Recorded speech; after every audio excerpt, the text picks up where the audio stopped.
The Sawyer Mini is the most versatile personal filtration system available. It's a perfect solution for backpacking, hiking, hunting, fishing, scouting, international travel, and emergency preparedness. At a mere 2 ounces, the Mini fits in the palm of your hand and can filter up to 100,000 gallons of water from any freshwater lake, river, or stream. The Sawyer Mini has a 0.1 micron absolute pore size. It was tested to 10 million parts of bacteria and 1 million parts of protozoa without a single breakthrough. This is the highest level filters can be tested to, so we're confident these are the highest rates of filtration available.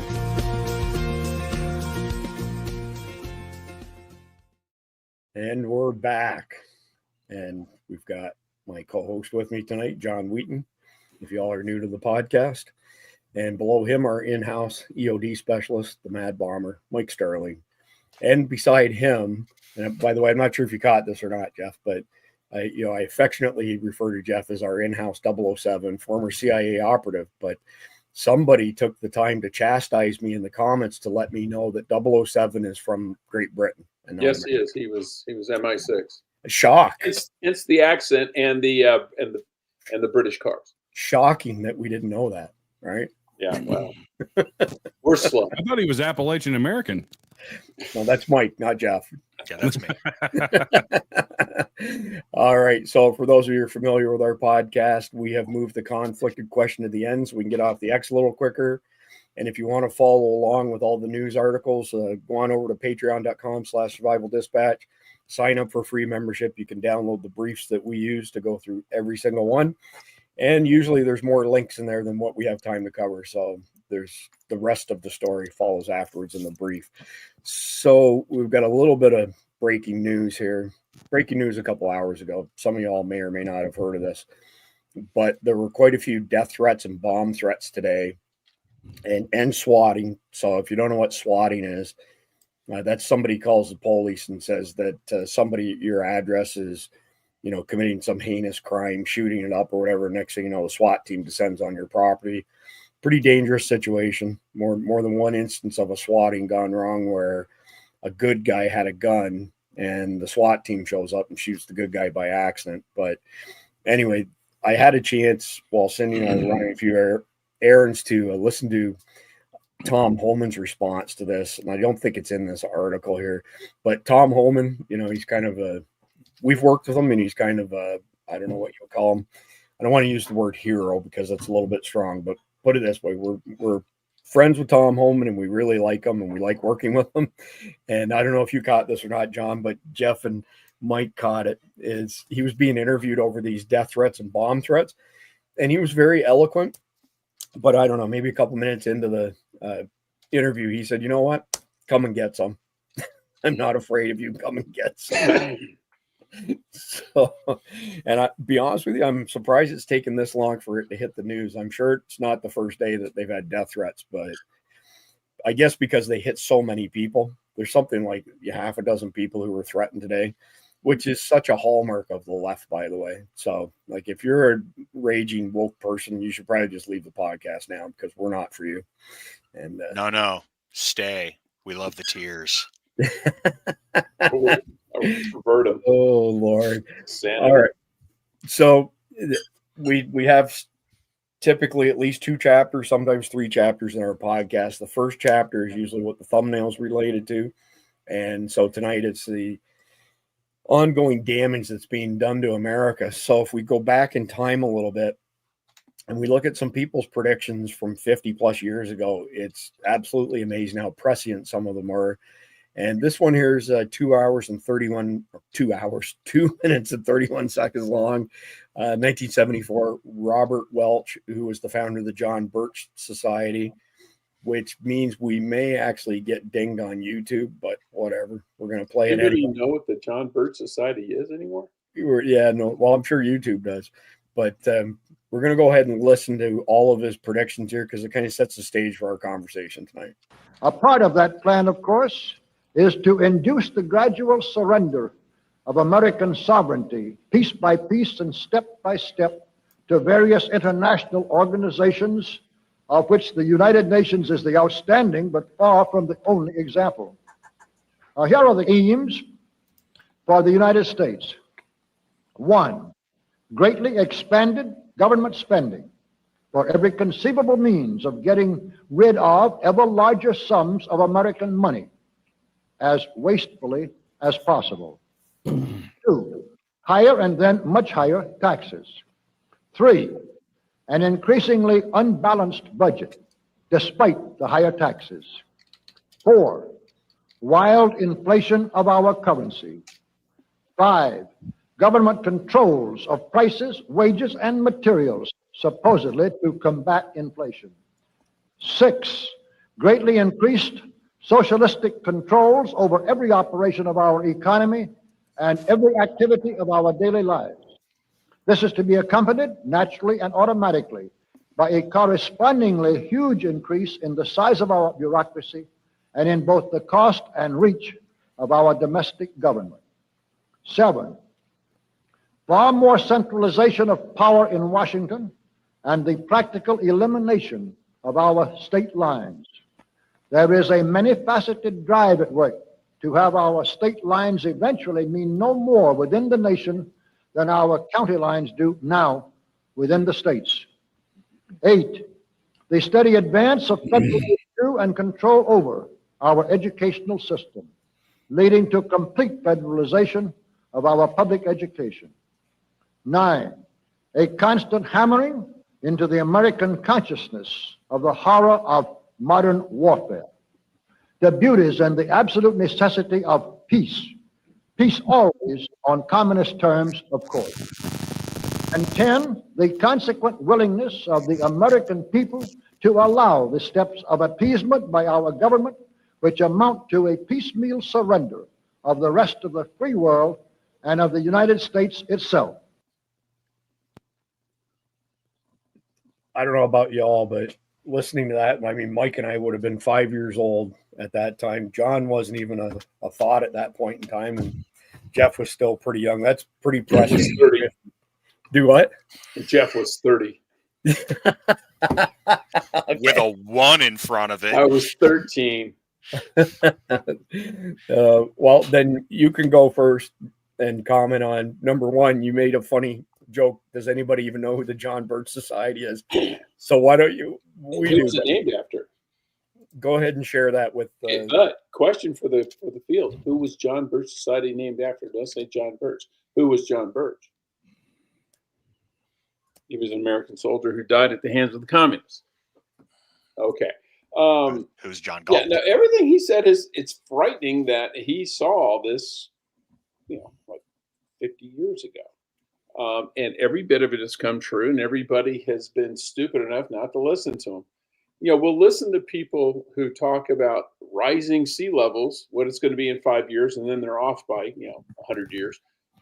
But we'll listen to them over and over and over again. But we ignore someone like this who's been right on everything. Jeff, have you seen there's a picture of somebody who has a glass container that has a big blob of ice in it, and then after the ice melts, here it is, the picture of it beside it, and the water level is exactly the same. Yeah. That's why when they say the ice is going to melt at the North Pole, it's like, so what? It's not going to change sea levels at all. Right. And a millimeter. There's some great pictures of the Statue of Liberty over 100 years ago, and the water level is exactly the same then as it is now. Yeah. And I see John Kerry's been on a tear lately, by the way, that we are on the verge of declaring we have an existential climate crisis. Emergency. We must immediately enact government control in order to avoid our impending doom. I'm John Kerry. Sorry. Yeah, the only emergency is they need more fundraising because they're running out of cash, because the price of aviation fuel for his private jet went up. And so he's having a hard time making ends meet now that the taxpayers aren't paying for it. The only thing melting is John Kerry's face. Yeah. There you go. And his taxes on his home in Davos have gone up. Yeah. Right. Yeah, that's a whole other piece of insanity. I didn't like George W. Bush very much, but I'm really glad that he beat him out for president. Yeah. Oh, God, yes. So when I listen to that video, and I've watched it more times than just recently, there's not a single thing in there that guy got wrong. Not one thing. And it's amazing how it was only 5 years after that Jimmy Carter started the Department of Education, and we've seen a complete gong show since then. The Department of Energy too. Same thing. Right. Our energy situation has become worse since we have a Department of Energy. Our education system has become worse since we have a Department of Education. Hey, so I have a new best friend here. Bruno here refers to Nancy as Pig Loxy. That's my favorite nickname for her as well. Good job, Bruno. God bless you. Oops, I'm trying to make that go away there. Mike, do you want to add anything to that gentleman's predictions? I'm going to have to go back and I'm going to have to watch it 5 or 6 more times because, damn. I mean, you're right. He got everything on the money in 1974. So that was 1974. Now, here's a shorter one from a different gentleman, Edward Griffin. He was also from the John Birch Society, and this is in 1969, the year both of us were born. So let's just back it up 5 years, listen to what he's got to say. And it, again, very prescient. Ladies and gentlemen, the plans and preparations for a communist revolution of force and violence are far advanced. The organization behind these preparations has almost unlimited financial resources, and it provides both training and leadership based upon years of experience in many other countries. Our enemies are deadly serious about their task, and it's nothing short of national suicide for us to continue to ignore their plans and their progress. As important as the strategy for violent revolution is, and it certainly cannot be overstressed, nevertheless, the strategy for nonviolent revolution is even more important to the communists and more potentially fatal to us. Ladies and gentlemen, as pointed out previously, the communists can never hope to come to power over the entire United States through a so-called war of national liberation of a minority population. They can capture a large portion of it, and they can create an awful lot of chaos and destruction everywhere else. But to take the country as a whole will require an entirely different approach. The violent revolution becomes of primary value to the communists to the extent to which it can be used to condition the masses psychologically to accept the nonviolent revolution, which is offered supposedly as the only alternative. Hoping to avoid further violence and bloodshed, the public is to be pressured into accepting measures that will move the country gradually and legally toward communism, but without calling it that. The strategy of the proletarian revolution calls for the quiet conversion of our government into a communist regime, but under the banner of socialism. Man, tell me he didn't say a mouthful there. John, do you want to comment on this first? Well, we always know that the road to communism is always paved with socialism. Socialism is communism light, always has been.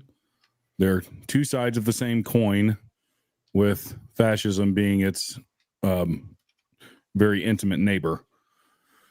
Slightly different forms of government, but they all lead to authoritarianism. And that's really what you're fighting here is. And yes, the people that were aware of, you notice these videos are from what, 60s, 70s? That one was 69. Yeah. So a lot of these guys had witnessed actual communism, actual fascism, because it was very strong in the world at the time. You had Mao in China, you had Stalin, and then Khrushchev in Russia. It's just the way, it was very apparent to people how this came about. And, they hadn't passed 20 years past the World War II where we fought fascism and used communism to defeat fascism, but then didn't do the job that General Patton said we should do and finish off the communists as well. I could go down a long road of a conspiracy theory that he was killed because of that. Because he was raising alerts about communism, but it's very much just if you notice this, and I'll kind of tie this into what's going on right now. The communists have been temporarily defeated right now. They were defeated on November 5th in a battle, but not the war. They always come back. They always regroup. They always retool. they always come back. They infected our universities back in the 60s. That's why we have the wave of all of this crap going on, because they understand that you have to get the younger people, you have to get the education system, you have to control it. Once you do that, then who is the Russian KGB agent that's talked about this? Forget the guy's name right now, but it's always the same pattern. Infect the education system, infect the culture, and then overtake the institutions. So they've been slowly working their way through our institutions. Now they're faced with the possibility of people being so fed up that they actually run the risk of losing almost a generation of progress if Trump does what he should do, because it can be undone very quickly. But yeah, these guys were prophets. And if you know communism, you know what to look for. It's very, very easy to find, because the characteristics don't change. The packaging changes, but the characteristics of it don't change. Yeah. So, Mike, I nuked that spammer over on the Rumble side. I noticed that it's not just our videos, by the way. These clowns keep showing up on and saying the mRNA's in your food, blah, blah, blah, blah, blah. Whoever's doing it, it's a pretty concerted effort. But Mike or Jeff, decide who goes first. But this is all asymmetric warfare. You want Jeff to go first? So, Jeff, speak to how the efforts to convince the young in our society to buy into socialism and communism is really asymmetric warfare, because nobody's going to come ashore in America and defeat America by that type of invasion. So they have to do it through these back doorways. And go ahead and just speak to the asymmetric nature. Yeah, it's the boiling the frog. You throw a frog in a pot of boiling water, he jumps out. You put him in cool water and slowly turn up the heat, he'll cook to death. If you went to people and said, we want you to work hard, bust your ass, earn money, and then just give it over to this guy who doesn't do shit. And that's basically what communism is. People don't want that. So what you do is you start off with this, but he had a tougher row to hoe than you did, so he kind of deserves a hand up. Or you had, well, we're seeing it now with, you had white privilege. So what you have, you didn't really earn. A lot of it was just given to you. So to correct for that, we're going to do DEI and distribute that to everybody else.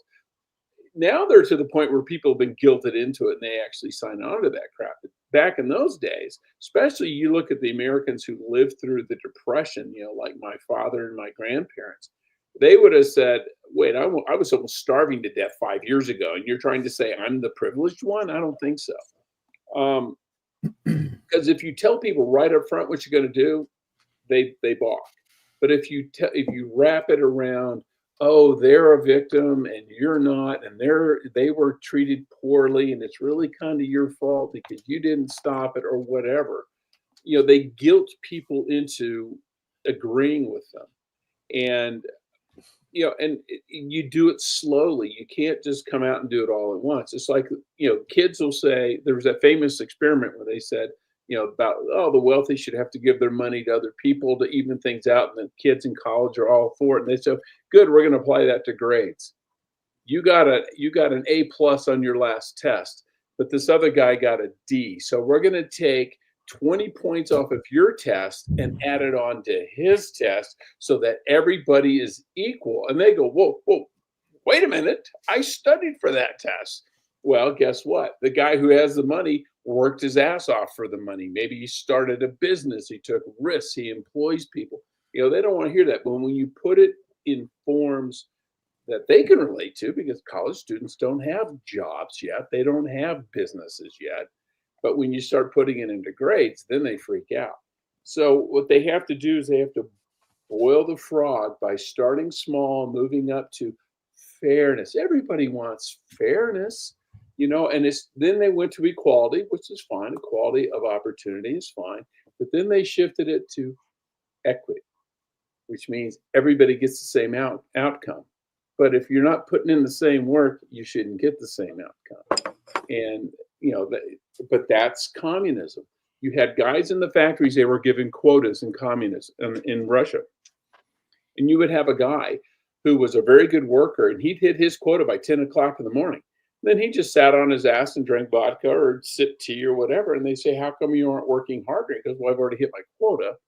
And if I do more, they'll raise my quota, and then they'll raise everybody else's quota with it. And then everybody will be mad at me because I've created more work for them. So I'm just going to do, what I got to do to take care of me. And, and then they literally would sit on their ass for 6 hours a day because they did their work in two. Yeah, I mean, the equality of opportunity has been conflated with equality of outcome. And that's where the problem is, that everybody gets a participation trophy, right? Everybody's the same, and everybody is not the same. And it's completely asinine to believe that. Mike, what are your comments on, you're a student of asymmetric warfare. You've been kinetic warfare, asymmetric, and everything in between. So for starters, to follow up on John's, Vanguard America popped it up and he pulled it up. Yuri Bezmenov was the name of that guy. Yuri Bezmenov, that stated that stuff. Yeah. So thanks, Vanguard America. Appreciate you, man. You keeping it straight. If it wasn't for y'all, we wouldn't know what we were doing, and we'd look like the pack of idiots that we actually are. I still don't know what I'm doing. We're all just faking it, man. So yeah, I mean, Jeff really hit the whole thing. It's getting to the point now where they're going to wind up having to go back, and they're going to have to rebrand. They're going to have to hit this from a different direction for a little while. They're going to have to hit some different people, because I agree with Jeff and John. I think they lost a whole lot of their backing. I think that I think that they stretched a little too far, a little too fast, and they pissed off a whole lot of people. And they've been doing it in a whole lot of different countries. So they're out ahead in, say, Canada and Australia and the UK. And we as the Americans, because we have this cool thing called the internet, we can see those things happening. And we're all going, hell no, that is not going to happen to us. So, yeah, I mean, a lot of people woke up. That, and I got to tell you, the biggest thing that got in the way of it, Elon Musk buying X. Because it gave us a telescope to look at what was actually happening back to the people. Yeah, and to point it out without getting canceled. Right. So this next post, I'm pretty surprised that it's been up for over a year, but the only reason that this has been up for over a year is because of Elon Musk. So this is an incredibly comprehensive post on the Committee of 300. So when you hear people say, Obama answers to somebody, and some people think that person's John Brennan, and then John Brennan answers to people like George Soros or Klaus Schwab from the WEF, there's a whole layer of money and control above that is typically referred to as the Committee of 300. And this is nothing new. This has been around for a long time. It's been known for a long time. If for no other reason, go to our Patreon and pull our brief down for tonight so that you get this link. I am not going to read through this because I'd put you all to sleep, but look how long this post is, and there's a bonus at the end. By the way, these are the people that we know are part of the Committee of 300. And here comes the bonus at the bottom. This scrolls forever and ever and ever right there. So this documentary, for the longest time when it got posted, it would immediately be taken down on all platforms. It's an hour long. It's a really good watch, and it will enlighten you to this Committee of 300 that sits on top of all the bad guys that we think that we know about. And I mean, even right away, I'm just scanning it here, and they want to legalize pedophilia right there. That's been in the news for a few years now with these maps, right? Minor attracted persons, absolutely, insanity stuff. So I don't know if anybody wants to comment on this in particular. I wanted to bring it up for the simple reason that if you have not watched that, I highly recommend that you do. And it wouldn't even hurt to download it. I have a hard copy on my laptop and a couple other devices for the simple reason that prior to Elon taking over X, It was every time somebody posted, poof, gone instantly. Does anybody want to comment on that, or are we ready to move on? I would say that it's always the goal. If you want to corrupt a generation, you start when they're young.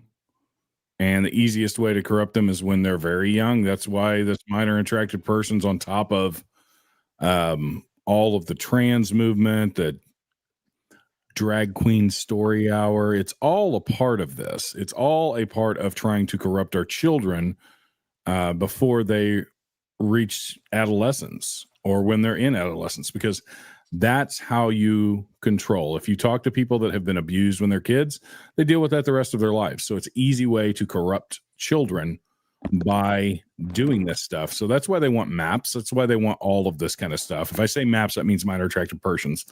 But it's disgusting and it's demonic, but it's all a part of the plan.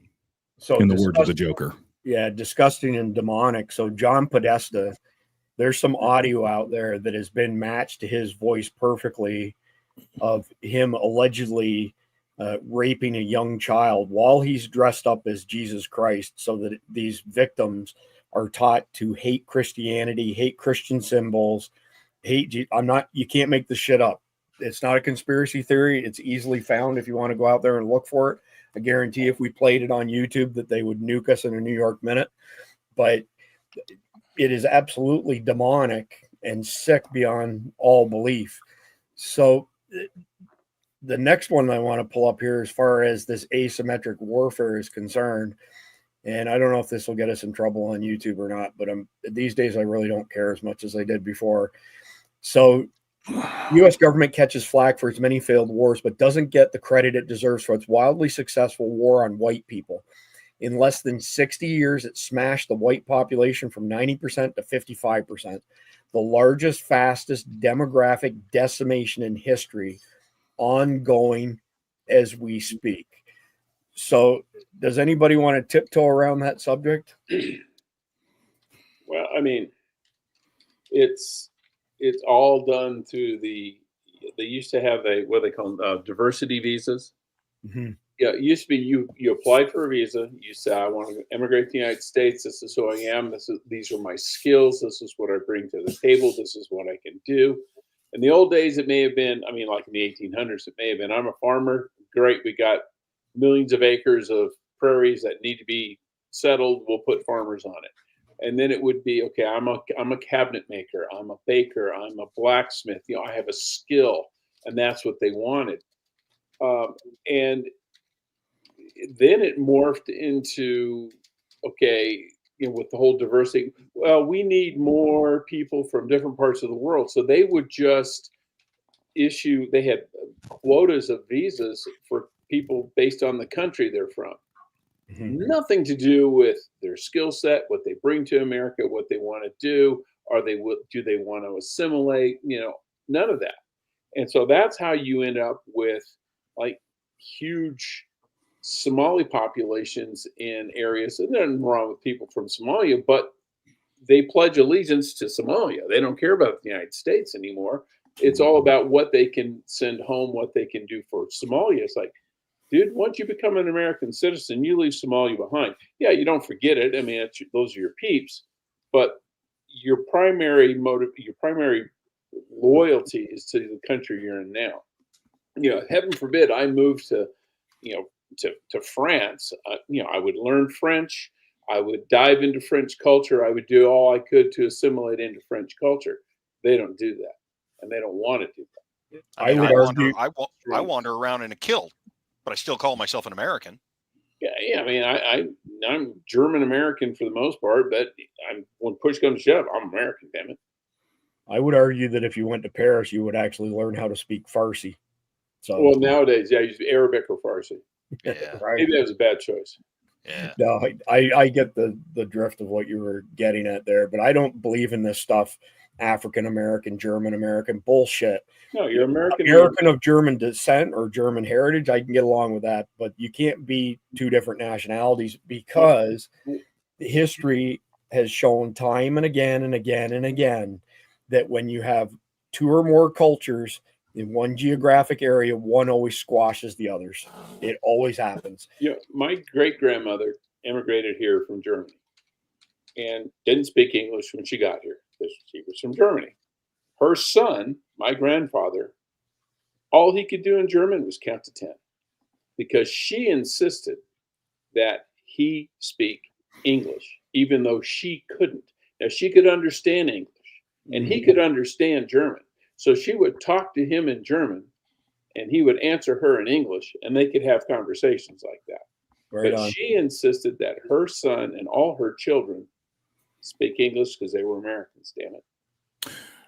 I think that there's even more nefarious things going on, because think of the jokes that are said all the time about white people.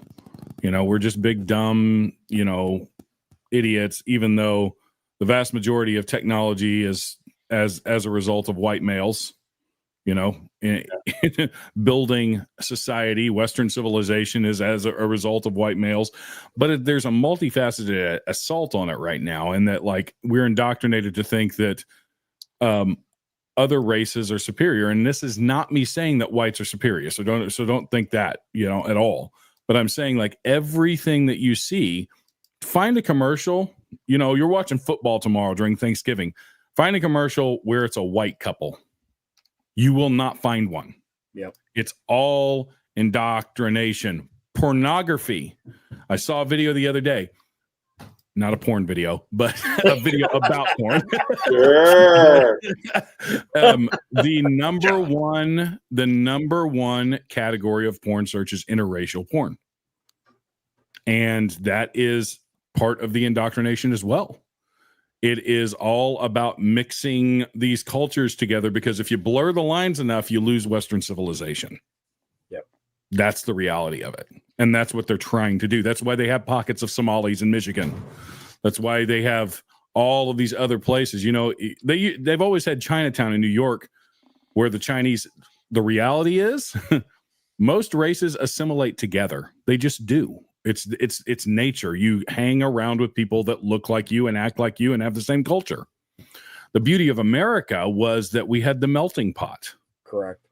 We brought people in. We brought the Irish in, and yes, they dealt with discrimination. Look up New York City at the turn of the century. I mean, there was massive discrimination against the Irish. They got through it. They became a part of the country. They assimilated, and guess what? Now you don't see that. What is happening with these other races that are coming in now is that they're not being taught to assimilate.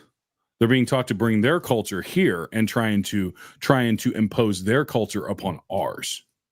Yeah, an example, if you've ever been to Pittsburgh was very ethnically diverse.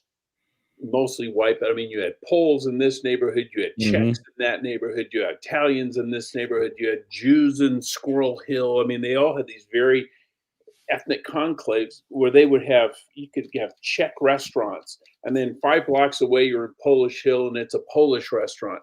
And those were very distinct little neighborhoods. But after 50 years, 60 years, Polish Hill is no longer Polish. There's a couple Polish restaurants there. Squirrel Hill, are there Jews in Squirrel Hill? Sure. Are they only Jews in Squirrel Hill? No. But these neighborhoods, you come over from Europe and you want to cluster with people who speak the same language you do, so you live in those ethnic neighborhoods. Yep. I get that. But then it just kind of bleeds away and everybody becomes... Your kids grow up and marry somebody from the other neighborhood, and then they marry and they have kids, and eventually it all becomes one. And half Czech, and after a while nobody cares. Look at how they massacred my boy. Yeah. So but who did Michael marry? He married a white chick. That's right, he did. An Irish girl. Almost every serviceman that was stationed in Japan or the Philippines comes back with a Japanese or Filipino wife. Or Germany. My wife has cousins that are half Japanese. Couple quick comments here. So this cultural mosaic versus a melting pot. Somebody made a comment. It's already flashed by my screen, but it doesn't work. So every country that has tried to become a cultural mosaic ends up balkanized. It's happening in Canada. Less than 10% of people who live in the Greater Toronto area, the GTA they call it, are white Caucasians.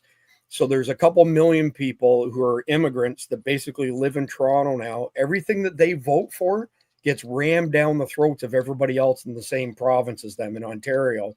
So you've got this extreme balkanization between rural and urban centers. And this is what's happening in England right now. England is lost. Tommy Robinson is in jail right now for exposing the bullshit that's been going on over there. And my wife was in London a few years ago for work, and she walked out the hotel, and somebody said to her, when you leave the hotel, make sure you go to the right, don't go to the left. And she wasn't thinking. She went to the left. She said in a matter of minutes, she thought she was in a foreign country. Point being is that you're either American or you're not American. And if you come here, you know, trying to bring shit from wherever you came from because you love it so much, go the fuck back to where you came from. Well, and let's also talk about this. We are a country, whether you're religious or not, we are a country that was founded on the fundamentals of Christianity, Judeo-Christian values. 100%. Those things do not mix with other religions. They just don't. You cannot. Listen to this, asshole. We were an advanced civilization before you came. Or you were living in fucking tents, buddy.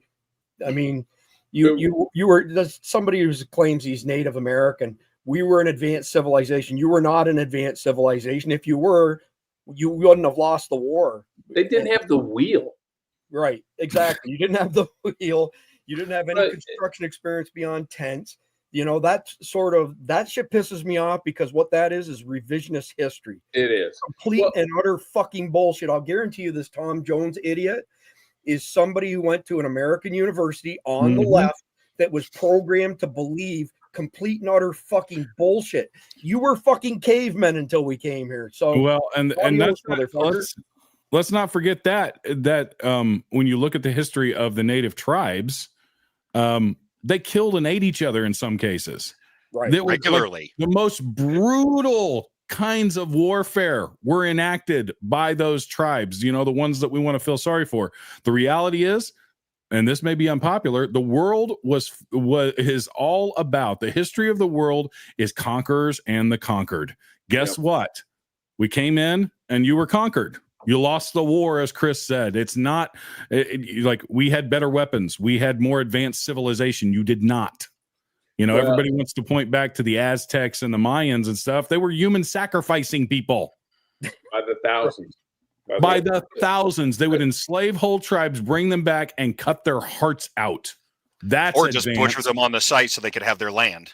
Yeah. Yep. But, I mean, we need to look at more recent history. Look at the Habsburg Empire. The Habsburg Empire, Austro-Hungarian Empire, World War I, they had 13 different official languages. And what happened to them? They were a huge empire. They covered, you know, the huge swaths of Europe. They couldn't defeat Serbia. I mean, they were just incapable of functioning as a nation because they were fractured along ethnic, religious, and linguistic lines. And the word Balkanization comes from the Balkans, which was part of the Habsburg Empire. What? There you go, bringing out facts. From Slavs, but still. The Habsburgs, isn't that what started World War I? Wasn't it the Habsburgs? Yep. Franz Ferdinand was assassinated by a Serbian nationalist in Muslim Sarajevo. and not gonna lie, I mean, not a whole lot of people have fought and easily beat the Serbs. They're kind of a pain in the butt. Yeah, they are. I mean, you guys can look up. There's a company called AC Unity. They have over 1 million square feet of CNC machining equipment on their shop floor in Serbia. They manufacture some of the most complex parts for machines around the world, and their quality of production is second to none. And they've been in business for over 100 years, by the way. So this is something that's deeply ingrained in their, you know, society there. I want to mention something that kind of ties some of this together as we talk disparities. Y'all weren't with us last night, but one of the things that we discussed last night, of all places, University of Austin has ditched their DEI and they're replacing it with MEI. Blew me away. I couldn't believe it. So MEI, merit, excellence, intelligence. And the reason I mentioned at this stage of the conversation, because to the winner go the spoils. Yep. Okay. And that's all there is to it. If you have a better mousetrap, then bring it, otherwise shut the fuck up about your color and your history and everything else. That doesn't make you better than anybody else, period. And if you don't like what we've accomplished as Americans in America, do better. They don't like what we've accomplished because they don't know what we've accomplished, because they've been indoctrinated by liberal schools and liberal universities to think that we're like Satan incarnate, just like Trump's Hitler, right? It's the same crap. They're trying to say that we're worthless and that we're not the most advanced civilization in the world, in the history of the world. And it's just indoctrination. Well, we're going down a rabbit hole here now, so fuck it. We're going to go a little bit deeper. Mike, question for Mike. You were in East Tennessee delivering relief to the Hurricane Helene victims. And of course, we've got all kinds of friends who've been in North Carolina. And we've had people on who've been doing it in North Carolina. Doctors, not just Doc Pete, but other doctors, right? And we've been sent a ton of pictures. Just out of curiosity, how many of those people were not WASPs? Oh, in Appalachian America? Yes. Yeah. Let's see. Who's out there building bridges? Who's out there building Central? bridges? Okay. Yeah. I mean, dude, you know what? You know who I saw there? I saw Americans there. Bingo. That's who I 100%. saw there. We had people from all over the place. I didn't care where they came from, except there was a couple of New Yorkers, and they were assholes. But that's there's a difference between New York City and upstate New York. They're two different. They were them. Yeah, okay. But they did good work, so I couldn't yell at them. But yeah, but I saw Americans. That's all I saw. Yeah, well, and that's stated well. Again, when you look at the pictures, though, the guys who are running the heavy equipment, that are building the bridges, that are saving people. Look at Doc Pete and Mike Hall. They've had 2 helicopters there going into regions you can't even drive vehicles in to rescue people, right? No, I'm talking just Doc Pete. Oh, yeah, just Doc Mike Pete's Hall. guys. Yeah. Like Major Mike Hall is a pilot, Yeah. and they had 2 choppers at their disposal. They had a really expensive commercial one that was red. Then they had a smaller one, but these guys were going where you couldn't get to, with a 4-wheel vehicle or anything like that. And, you know what? I didn't see a whole bunch of, these purple-haired liberals out there doing fuck all for these people. Don't see any of No, them. because there's not a Starbucks 2 blocks down. Right. You And didn't see your, them out and doing your any iPhone hard don't work. get service out there. That requires physical work. Yeah, Right.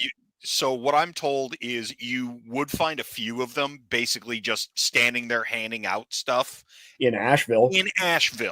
Which is like the hippie, conclave of the Appalachians. But a lot of them are leaving there now because I can't get my Starbucks and the power's not on all the time. And get Right. out. Okay.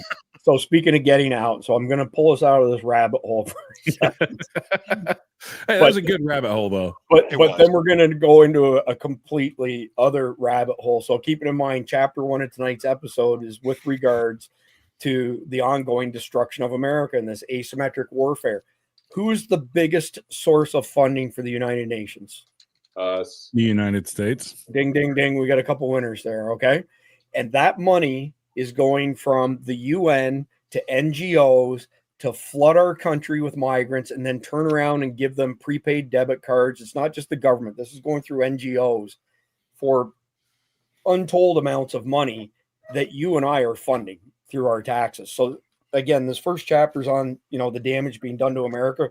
Here's another great example. And this is why the majority spoke up and elected Donald Trump, because we're sick of this shit.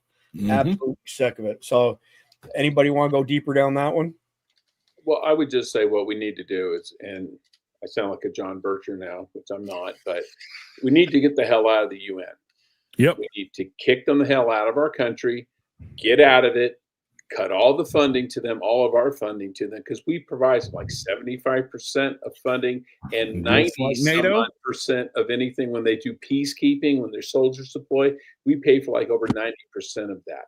So what we need to do is say, you know what, we're going to fund our own crap. Screw you guys. And I think the UN would essentially cease to function within about 2 or 3 years because no one's going to pick up the slack. China's not going to pick up the slack. Russia's not going to pick up the slack. No one's going to fund it.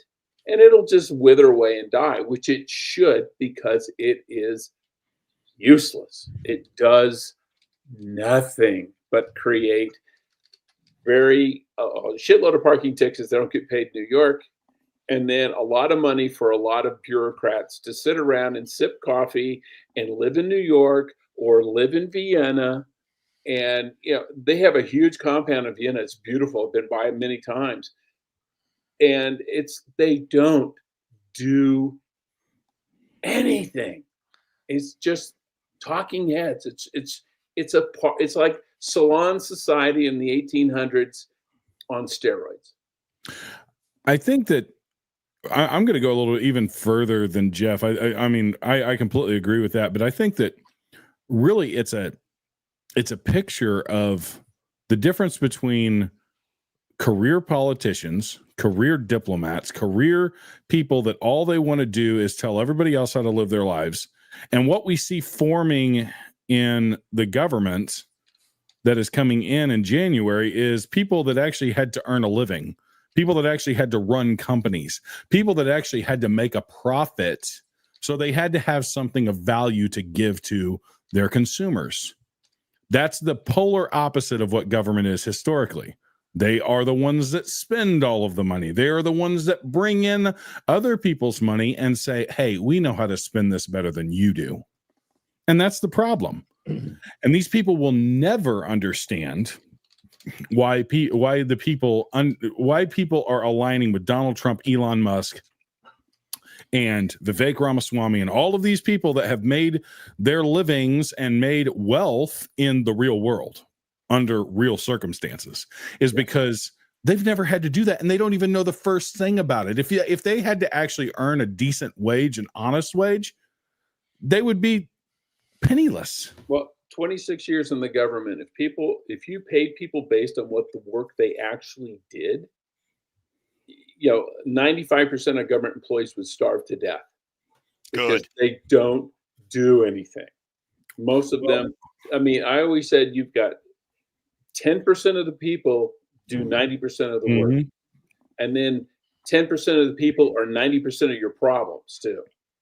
It's just like, and this is a little bit off subject, but the same concept is, why I'm a big fan of school choice is because it rewards good teachers. It rewards good school systems at the local level.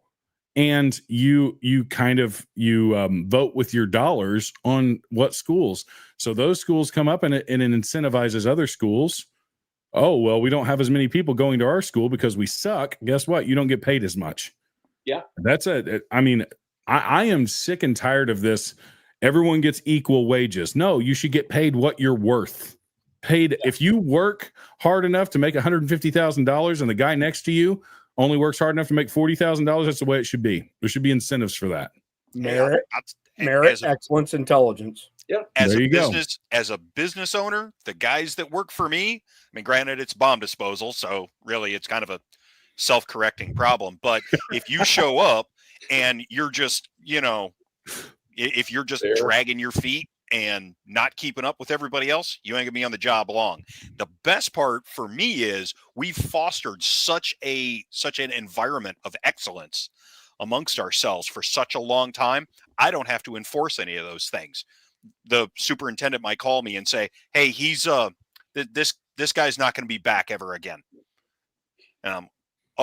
Did he? Yeah, he's left. Gotcha. We'll hire somebody new in. Okay, here's the guy you're going to hire. Gotcha. Yeah. It's a self-correcting problem after a while. And to a large extent, in those situations like that, unions aren't necessary. And because we say, if you're a good employee, you don't need a union rep because you're going to be the last person they fire. Because a manager wants good workers who are productive. They don't want dead wood. Yep. If, So if you're not John, working for me, why do I have you? Exactly. John, your comments on how the government, at all levels feels that they're smarter than us. They know how to spend the money, right? Mhm.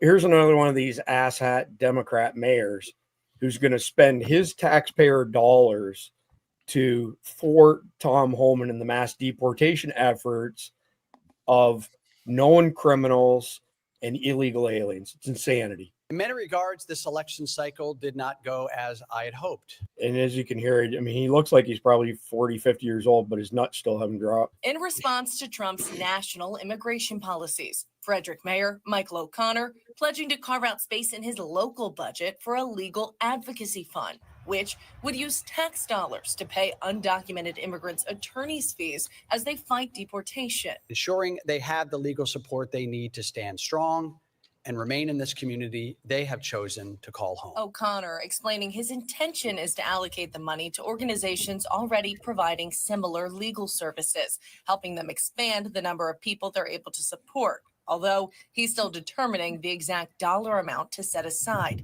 Some residents we spoke with supportive of the end goal. I believe a lot of non-immigrant people also contribute to the country as well. But all of them against their tax dollars footing the bill. I'm torn. I don't like the idea. I'd rather our taxpayer money go towards American citizens. You break the law, it's just what happens. Nobody helped me pay for my attorney fees when I break the law. So why should we be paying for theirs out of taxpayer money? But this comes at a cost. And this could be a very large cost for Frederick. And quite frankly, Frederick can't afford it. In many regards, Lots of high pitched voices on guys in that video clip. Again, they're not Low testosterone. Every one of them's on a high soy diet, and how it goes. But he's one of a number of these, whatever you want to call them, rogue mayors. If I'm a taxpayer in a county or a city, and they're taking my tax money to do that, those sons of bitches are getting voted out, period. Well, I don't live in Tucson, but the mayor of Tucson has, Regina Romero has said basically the same thing. They're going to work to help the undocumented against, against Homeland Security and all that. I'm like, good, arrest the bitch. Well, I mean, Homan already said that, hey, you can go to jail. If you're ready to go to jail for this, I'll put you in jail. So it gets worse. It's not just that you have these mayors spouting off how they're going to interfere in the mass deportation efforts. And like Tom Homan said, have you got rocks in your head? I'm coming to take murderers and rapists, known criminals is going to be the first wave out of your community. And you want them to stay in your community. But this is how it gets worse. This one shouldn't surprise anybody that it's California.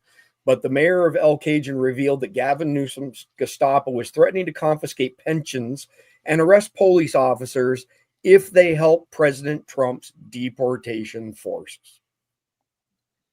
I mean, that's taking it to a whole other level.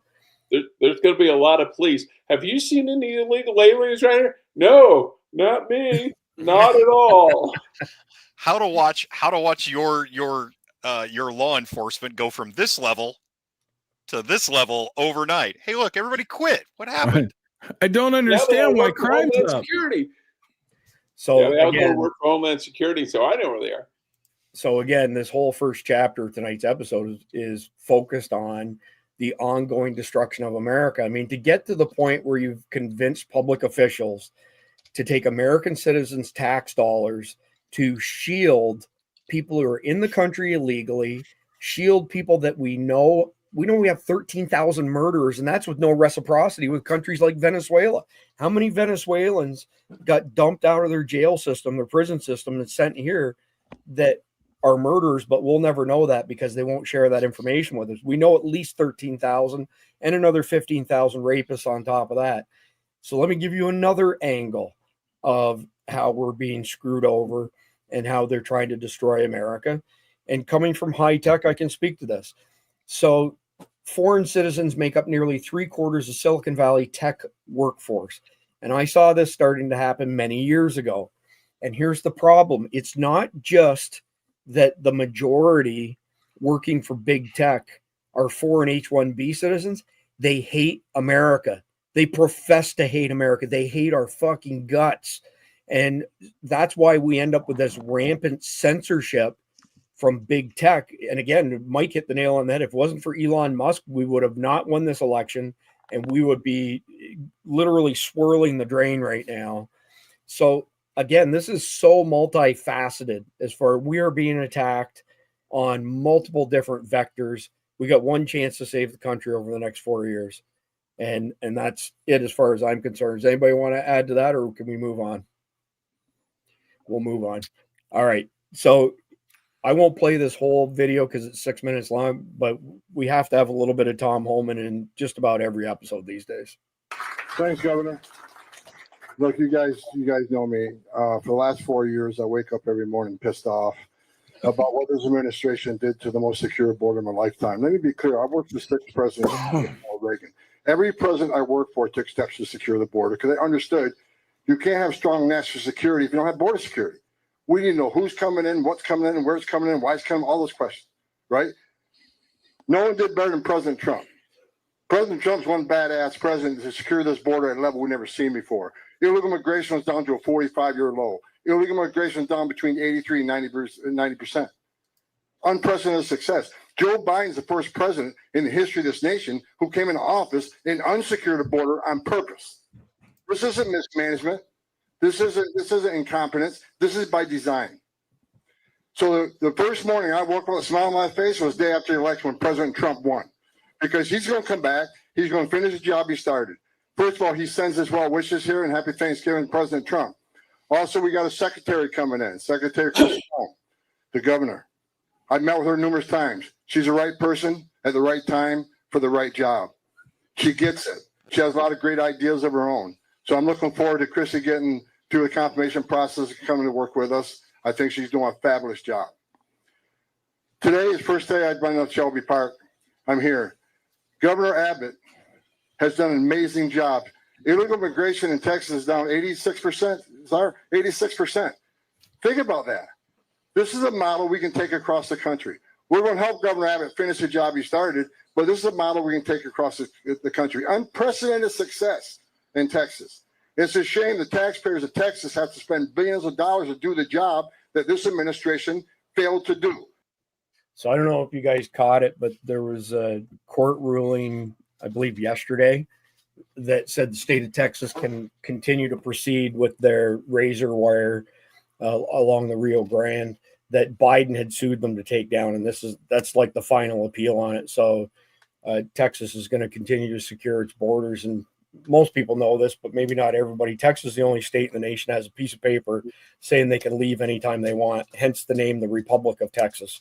And they absolutely have a right to protect their border. And it's insanity that our federal government would sue a state who's trying to keep illegal people out of the country. Well, it's the same government that's suing a state to allow illegal aliens to vote. It's exactly. So again, this asymmetric warfare that we keep referring to, this is just another example of our government, significant portions of the bureaucracy for sure, being under the direct control of our enemies, because there's no other way to square their decisions. Why do they always put America last? They're getting rich themselves. How much money has Nancy Pelosi made off of the market over the years and insider trading? $100 million probably. Right. $174,000 a year paycheck. And somehow she's amassed a fortune of 250 plus million just in the stock market alone. That's not legit. Anyway, so moving on to another piece of the destruction of America. Taxpayer funded censorship. How government is using your tax dollars to silence your voice. And this was just released a couple days ago. And this goes into the money that has been spent by Biden-Harris since 2021. They've spent $260 million on research grants with the term misinformation. So in other words, to censor Americans. So we're back to Joseph Stalin's comment, right? That he who controls the media controls the country. End of story, because they set the narrative. Would anybody like to comment on big tech being leveraged by big government? By the way, Glenn Meter last night, he said to us on the broadcast, he said, big tech, big brother, same thing. There's no difference. They're in bed together. That's the way you see people go from government jobs to big tech jobs or media jobs and back and forth and back and forth and back and forth. It's a tale as old as time. Yeah. They can cover each other's butts while doing this, as we've seen the last 12 years as they've gone after Trump, or 20 years really, gone after Trump, held up Obama, Biden, Harris, all of these things. There was something that came out yesterday that inside their internal polling, Harris always knew she was behind. She was never ahead in any state that she lost. Never ahead. Well, I mean, we've covered this ad nauseum. That was all in an effort to cover for the steal, essentially. We called that when the polls first came out, when she replaced Biden. We called that on this very show that was what was going on. These are fake. She's less popular than Biden, in all honesty. By a long shot. Yeah, but I digress back to this. The reality is they're always going to try and work together if they can. That's why big tech needs to be smashed into a bunch of pieces. Yes, we still need the platforms, but the platforms do not need to be controlled. Google does not need to have control of YouTube. They just don't. They have more information on everybody than anything in the history of mankind. They have more information on every individual that's ever used their platform or their search engine. They were just ordered to sell off their web browser, Google Chrome, because it allows them to gather information that gives them an unfair advantage in their other business units, especially advertising, which is cash cow for all their stuff. But do you know, and I'd heard this before, but Glenn went into detail last night that Google was bootstrapped by the CIA? That whole thing what was bootstrapped? I'm not surprised. Was. Say again? Google Earth.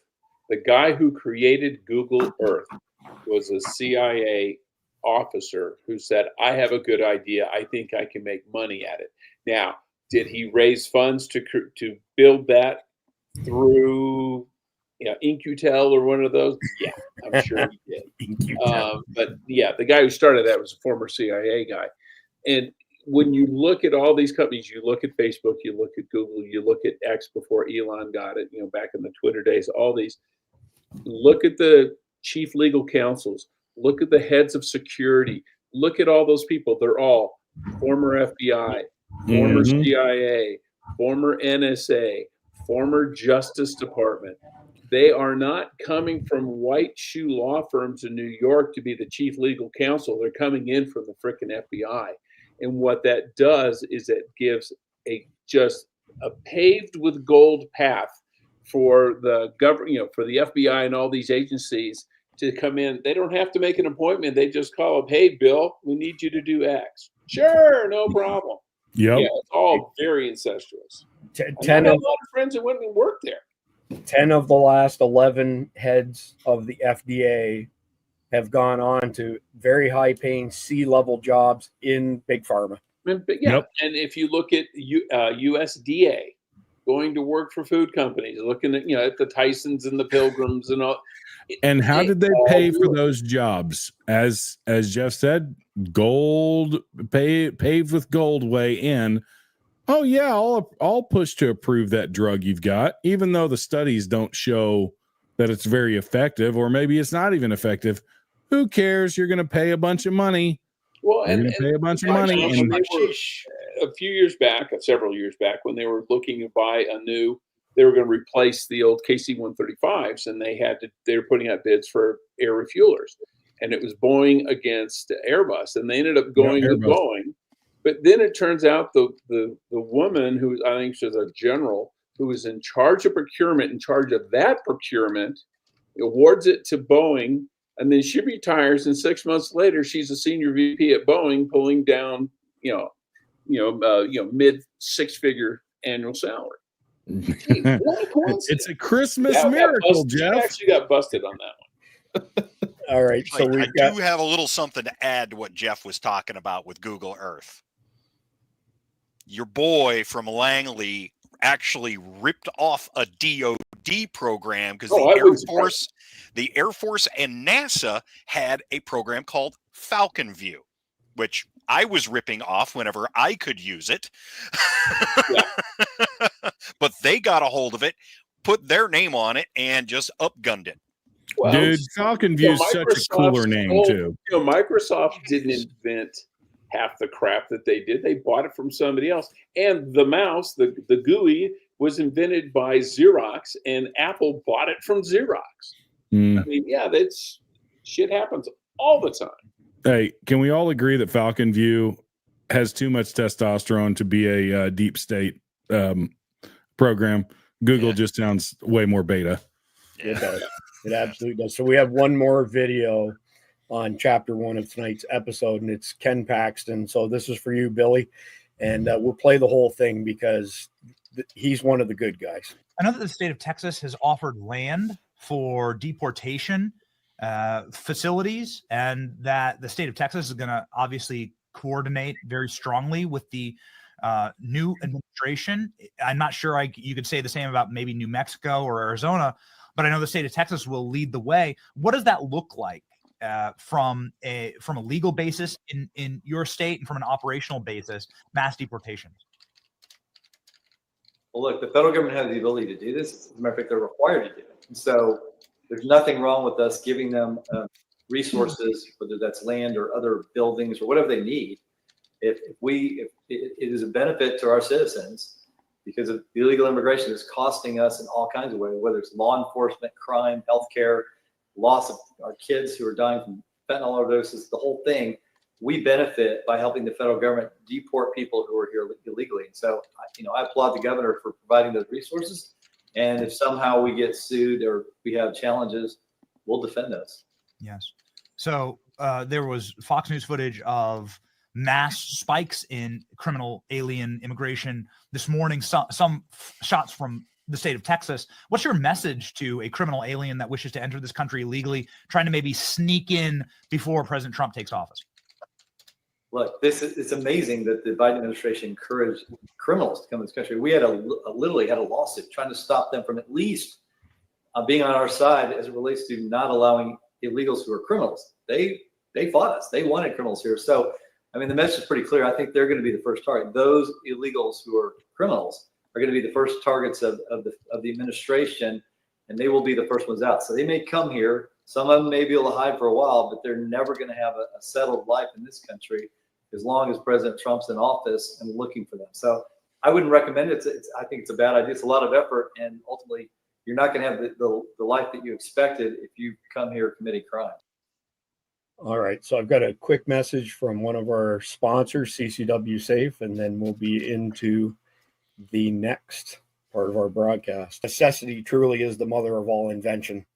And there's so many successes like yours where the product didn't exist, the company didn't exist, and you had to invent it yourself to fill that void. What we provided, even at the time when we started CCW Safe, it was really better than what most officers were getting through their unions or departments. And you mentioned earlier about competitors. I fully believe that all of our competitors are going to do exactly what they say they're going to do. It's just we do it a little different. We're not an insurance company or a critical response team. We're really the only one in the industry that has a dedicated critical response team like we have. And, that first 48 hours is so important to lock down. So we just do things differently. So just a quick note on that. If you have self-defense insurance, it is against the law. It's a federal law that you cannot be paid insurance benefits if you broke the law. So that means that if you have a really crappy DA, like a Soros-backed DA, and the DA is intent on taking you to court, and they turn around and say to your attorney, look, if your client pleads out to whatever, we'll call it a day. That happens 95% of the time. As soon as you accept the plea bargain, you're admitting that you broke the law. As soon as you admit that you broke the law, it is against the law to be in receipt of insurance benefits, and you have to pay back that company. And I would encourage you to look at your self-defense coverage for two things: recoupment clauses and clawback clauses. And it may be the case that that particular company's never used their recoupment clause, but the fact that it's there puts you at risk. And then there are some who shall remain unnamed. If you do the homework, you'll find out pretty quickly who have used the recoupment clause and have put people in a really bad situation because the attorney said, you could go to jail for decades. Don't take this to court. Let's just settle it and be done with it, sort of thing. All right. So moving on to chapter 2, we got a grab bag of stuff, and it's just as crazy as the first chapter. And I think everybody in the panel is aware of this. You know, they've uncovered a new way to destroy companies. 30 tech founders were secretly debanked. No warning, no explanation, no appeals, pure silent government power. We had a client in 2015 who was the first person I heard use the word debanked. And I was like, what the heck's that mean? And they went on to explain how, you know, the government basically crucifies people that don't toe the narrative or have been a thorn in their side, and you no longer can have a bank account. And a great example today, not just for companies, but individuals, would be Rudy Giuliani.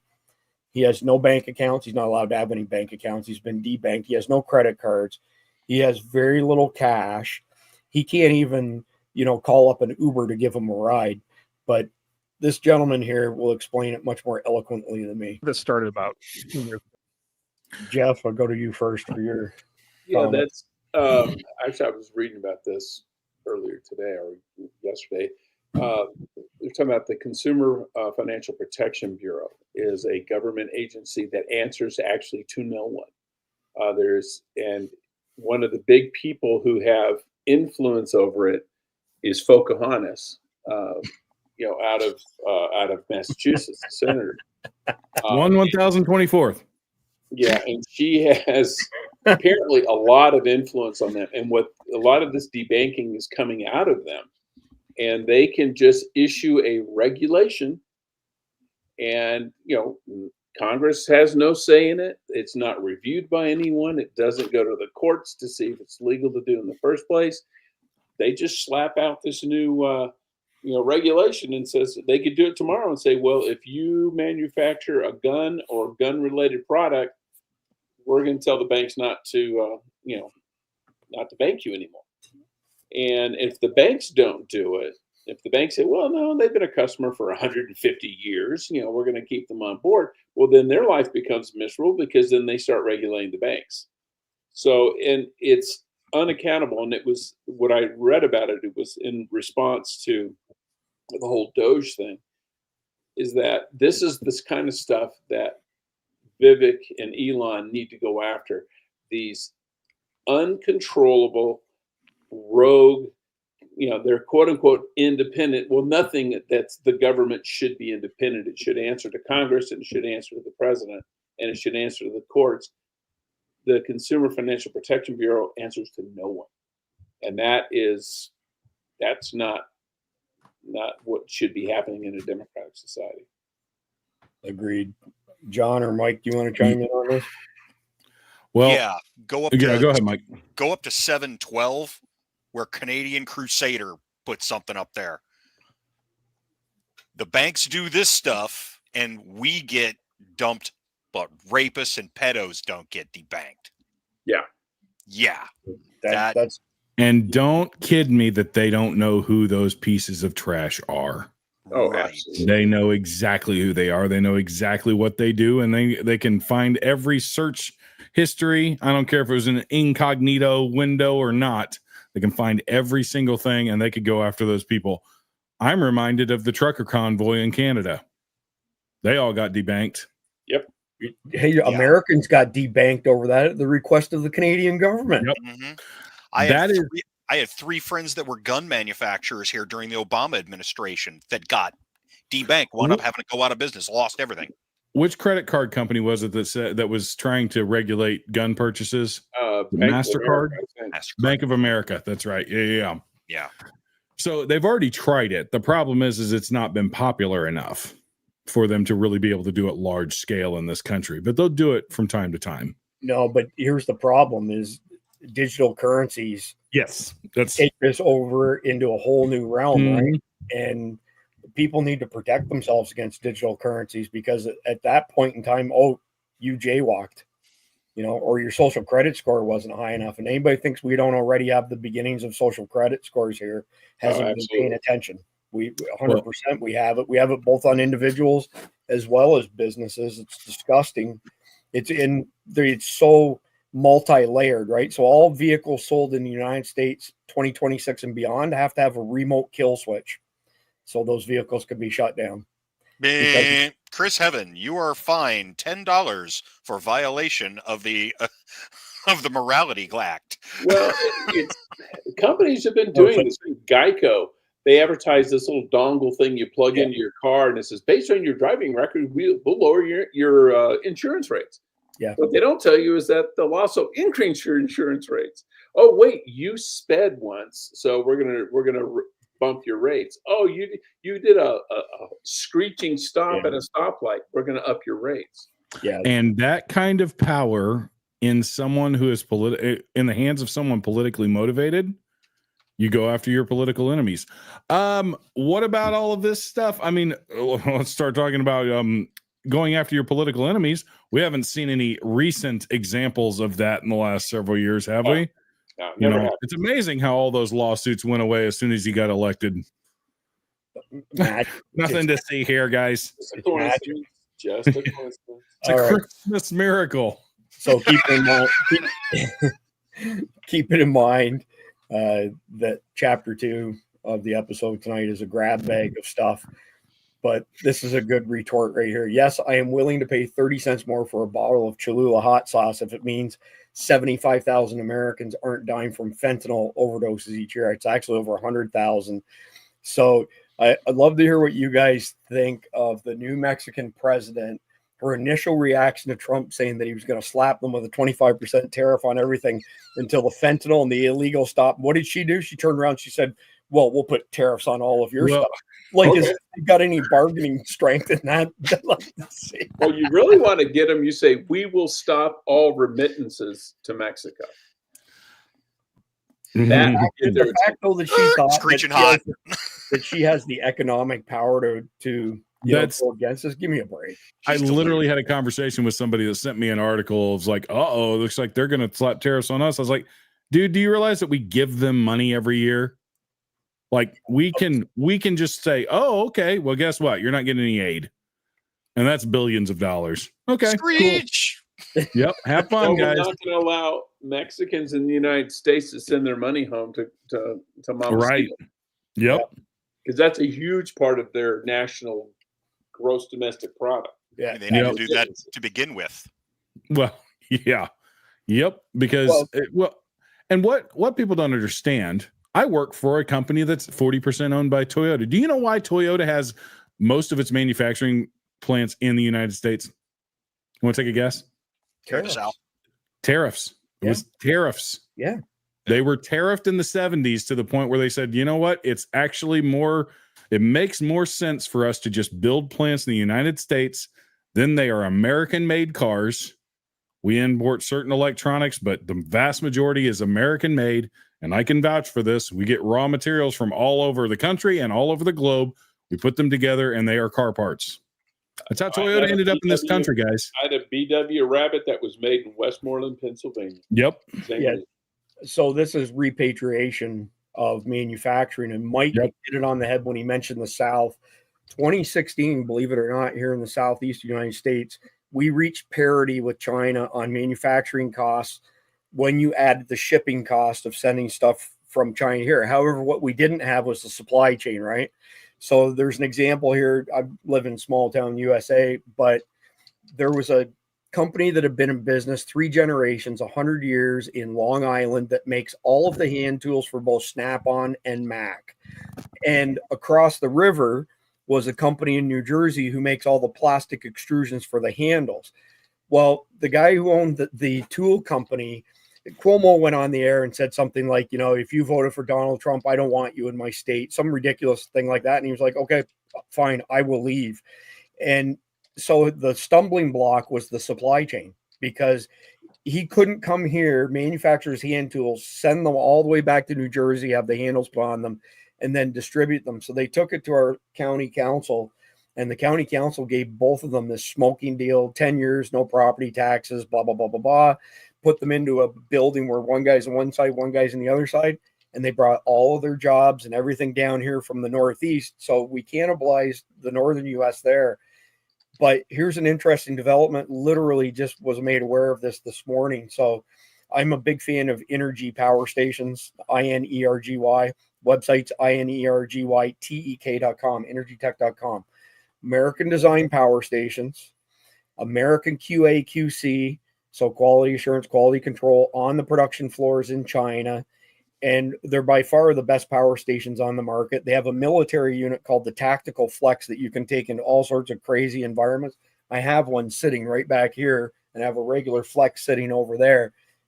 Just found out this morning that they are moving 100% of their manufacturing to America, and that it's going to happen no later than Q2 of 2025. Oh, so they will be the first manufacturer of power stations domestically. Nobody else does it here. Go ahead, John.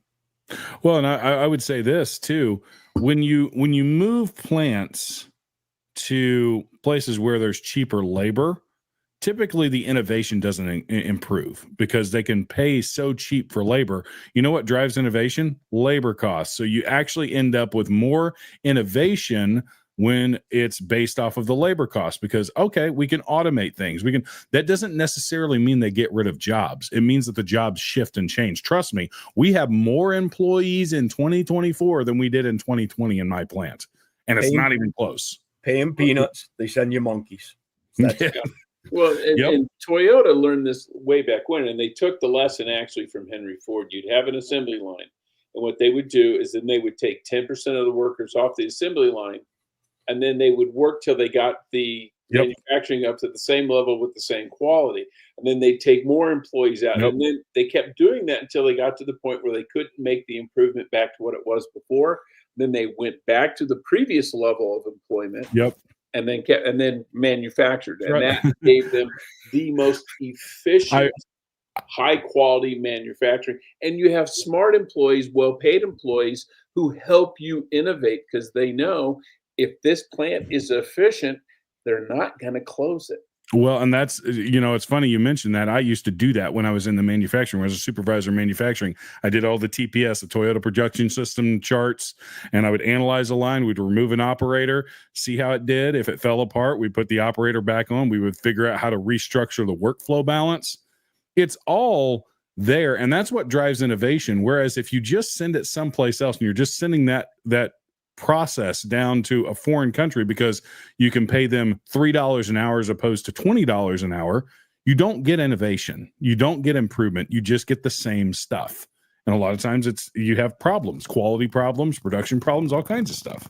There is a company not too far from Mike that's been around for a long time called Tennessee Rand. And they are the market leaders for American-made robots to do all sorts of production stuff in manufacturing plants, right? And I have a buddy of mine who's worked there for years, and his brother-in-law has worked there for years.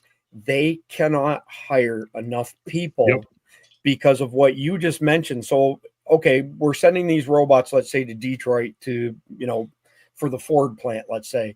They need a ton of people to go and deploy the robots, program the robots, repair the robots. It takes the sophistication up an entire level, and they've created a ton of jobs as a result of that. As a matter of fact, they can't hire enough people.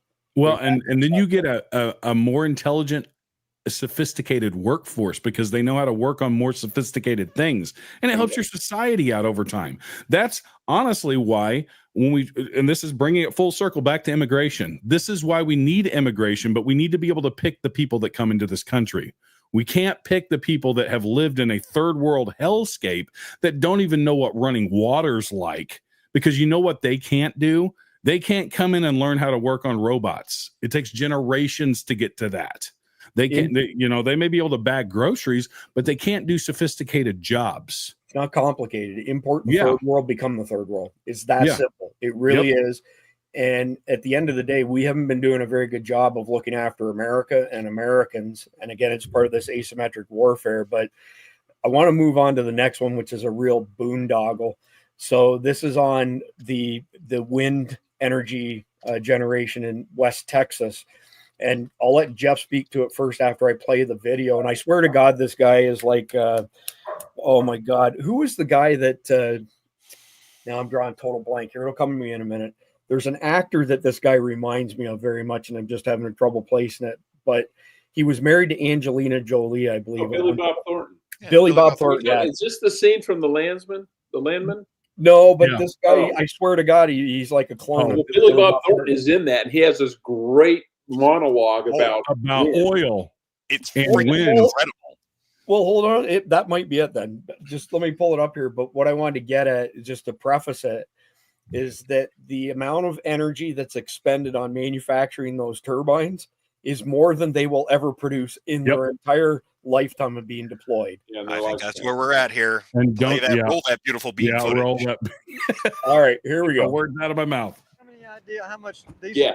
burn to mix that much concrete or make that steel, haul this shit out here and put it together with a 450-foot crane?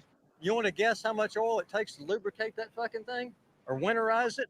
And its 20-year lifespan, it won't offset the carbon footprint of making it. And don't get me started on solar panels and the lithium in your Tesla battery. And never mind the fact that if the whole world decided to go electric tomorrow, we don't have the transmission lines to get the electricity to the cities. It'd take 30 years if we started tomorrow. And unfortunately for your grandkids, we have a 120-year petroleum-based infrastructure. Our whole lives depend on it. And hell, it's in everything. That road we came in on, the wheels of every car ever made, including yours, it's in tennis rackets and lipstick and refrigerators and antihistamines, pretty much anything plastic, your cell phone case, artificial heart valves, any kind of clothing that's not made with animal or plant fibers, soap, fucking hand lotion, garbage bags, fishing boats, you name it. Every fucking thing. And you know what the kicker is? We're going to run out of it before we find its replacement. It's the thing that's going to kill us all as a species. No, the thing that's going to kill us all is running out before we find an alternative. And believe me, if Exxon thought them fucking things right there were the future, they'd be putting them all over the goddamn place. Getting oil out of the ground is the most dangerous job in the world. We don't do it because we like it. We do it because we run out of options. And you're out here trying to find something to blame for the danger besides your boss. There ain't nobody to blame but the demand that we keep pumping it. Straight facts. 100%. Go, Mike. Gee, that guy sure does look an awful lot like Billy Bob Thornton. Well, I didn't have time to read the text below it. So I know why he was thinking that. He was looking at it going, ain't got no gas in it. Biscuits and mustard. Or he was about to say, Doc, I didn't know you was in town. That's one of the characters that you like. Wow, that's fat Billy Bob Thornton. Yeah. But everything that was for a TV show. Yeah. Everything he said is 100% spot on. And the line I like, if you can make money at this, Exxon would be putting those things everywhere. But they're not. Exxon is getting out of the alternative energy business because it doesn't make economic sense. Well, and just think about this, because I have some liberal friends that work with me, and they're caught up in this. They own electric cars, all of this stuff. I'm still waiting until a really hard winter hits that thing when it's about 5 years old. Yeah. See how that battery lasts when it's sub-zero for a couple of weeks, and they have to deal with that crap. I already know that Chris knows what happens to these things when a hurricane comes through. They're just volatile. The technology is not sound yet. It's not ready for mass production. And you know who will tell you this? You know who will tell you we need oil? Elon Musk, the king of the EV. He is the one that says we need to be drilling more now, guys, because we're not anywhere close. And that's essentially what he's saying. But the climate change agenda and all of this electronic and this Agenda 2030 crap, which is what all this is tied to, has got people thinking that we can force something that is probably 100 years away, minimum 30 to 40 years away, in the next 5 years. Nope. We don't have the infrastructure for it. And if we employed every one of those 20 million illegal aliens and taught them how to lay the wire and the infrastructure for it, it would still take 20 to 30 years to lay all that infrastructure. We're not ready. Well, and the liberals are the worst part of it, because there was somebody who was trying to build a high voltage, I think a 400 kilovolt line. I think it was from like Colorado to somewhere. And it wasn't that long. It was a couple 100 miles. In the grand scheme of things, that's not a very long line. Took them like 19 years to get the approvals, because every time they'd want to put someone, we got to do an environmental impact study. Oh, it's going to go through this national park. Oh, it's going to do that. And that was for one short line.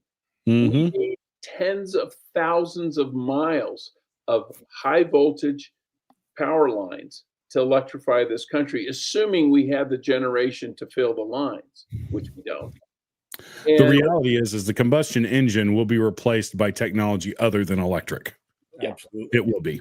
It'll be hydrogen. It'll be something. So, Jeff, here's your climate change. Yeah.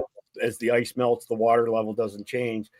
And the other thing that immediately comes to mind is Elon Musk was recently interviewed over all the bullshit they've been putting him through with SpaceX.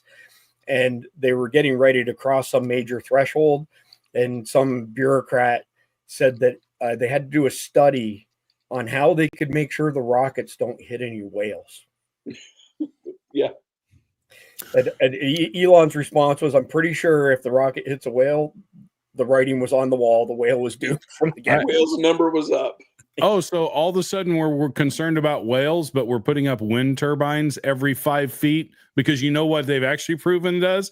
What Trump said on the Joe Rogan podcast about the whales is actually a real thing. Yeah, the Atlantic right whales it disrupts their ecosystem. For sure. They're almost extinct now because they're putting all these uber tall wind turbines off the coast of Massachusetts. I actually got to speak to that because I've worked on those projects. Mine was off the coast of Virginia. So the truth of the matter is more of those whales are killed by hitting the cables for crab and lobster buoys than they are even getting anywhere near those towers. Well, And again, let's face not it. the towers. It's when they blast to build the bases. It's all drilling. The whole thing is drilled. But they also do seismic surveys, and that it's the seismic that is screwing them up. It screws up their internal navigation system. Right. Okay. And yeah. they don't know where they are or how they're going. Right. But so when I was out there on the barge, which was a nightmare because the entire eastern the approaches to every eastern seaport in the United States are just covered in munitions out there in the water left over from First and Second World War, where ships got busted up and things like that. Right, all kinds of dumb crap out there. Anyway, so that was the reason that I had to be out there, but we had to have a marine mammal monitor. Now here we are, we're sitting on a barge that is jacked up out of the water. We're not even really completely in the water. Yeah, it's a jackup rig. And we have to have a monitor to make sure that no marine mammals run into us. We're sitting still, guys, and we're making quite a bit of noise. Yeah. I'm sorry, but if they run into us. Well, it's right up there with the making sure the reentry vehicles or the boosters, when they splash down, don't land on a humpback whale or something. Yeah, exactly. Yeah. Yeah, Jeff, what you said earlier about them, making the whales not know where they are or where they're going. So it basically turns whales into liberal white women. Exactly. It makes them with purple hair. Dumb and clueless. But that's why a lot of whales get beached, because it screws up, because they basically use a highly modified version of sonar to navigate, and it screws with that system, and then they end up getting beached in shallow water because they can't tell how deep the water is. Yes, I mean sonar is kind of loosely based off of how whales tell where they are in the water. That's how whales, sonar works. Dolphins, and echolocation for bats. It's all the same thing. You're bouncing sound waves. And Aquaman. It damages the organs in their bodies that helps them process that. They can't function. So, and they can't find food because they use it to find schools of fish and things like that. Speaking of Elon, did you guys catch this news? The FCC approved Starlink direct-to-cell license, eliminating dead zones for cell phones. And Elon has a phone coming, an X phone, and it will be connected through Starlink. And he said it'll be very competitive pricing to the current carriers, but there will be no such thing as any dead zones. That's what I'm waiting for right there, baby.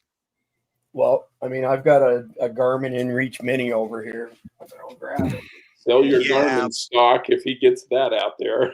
Right. Yeah. Exactly. Yeah. I mean, I'm looking at this from a point of view of being actually able to do something other than send a text or an SOS. Yeah. Right. Especially with a lot of places that I go. You can see how small this Garmin InReach Mini is. Whenever we go anywhere, I take it with me. I just clip it on my belt loop. I have had one location where I didn't have a satellite signal, and we were deep in a valley looking at a home that we were considering purchasing, but it was 45 minutes away from the closest cell phone service that we could get. And when I walked out of the valley just a little bit, it picked it up. So this Garmin InReach Mini, if there's an emergency, and we don't have an affiliate relationship with them, but you can mash that SOS button and they'll dispatch people to save you. But what's really cool, you tether this to your phone. You can send text messages to people who are on regular phones on the cell network, but you're never off the grid essentially with this type of device. So imagine that, built into your Starlink X phone. Yeah, Starlink is going to do.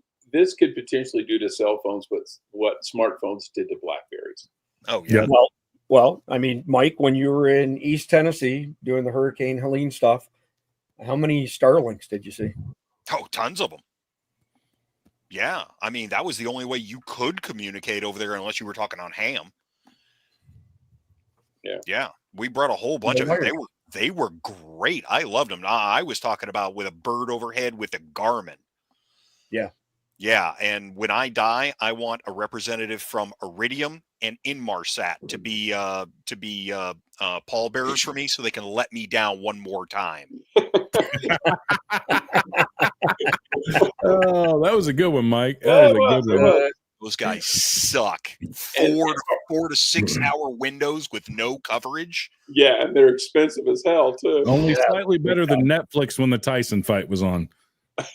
All right. So speaking of Hurricane Helene, and we'll go political again for a second. Listen to this.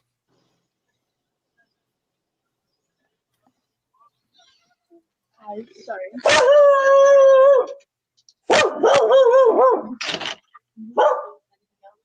No, this is the last one. I'm sorry. That's all right. I'm really conflicted. I have a lot more stuff to give, but I am not a fan of Donald Trump. So signs are a problem for me. So I'm going to have to think about it. Oh. So I don't know what group she was with, but essentially this person who needed assistance, they gave her a couple little small trinkets and said, because you have a Trump sign on your lawn, you're not getting any more because I don't like Donald Trump. With her bull dyke haircut and the complete and total aura of Karen dripping off of her. Yeah, I didn't pick that vibe up at all. You forgot closet arsonist. Oh my gosh. That is like, if you looked up in the dictionary, if there could be a picture of a Karen, it would be something so similar to what you just saw walk up to that porch. With a little scratch and sniff so you can smell the cat piss. I mean, I could get you a picture of my ex-wife if you want. Pretty much covered there. So ironically enough, your comments, John, and I think Jeff made some as well with regards to bringing people in from third world countries versus hiring people from America that have been trained. I thought this was an interesting headline. Construction bosses complain Trump will stop them from hiring illegals. Okay. What an odd thing to say. So they're admitting they break the law.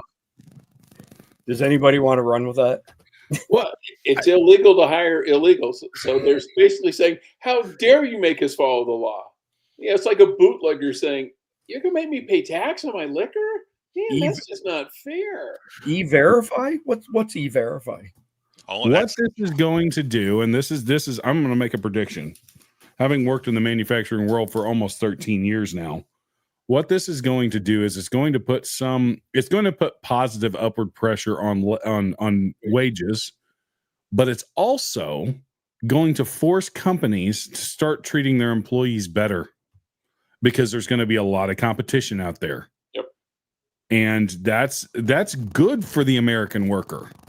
I don't know, that is a good thing for the American worker, that we will have an opportunity to actually make better money and work in better facilities.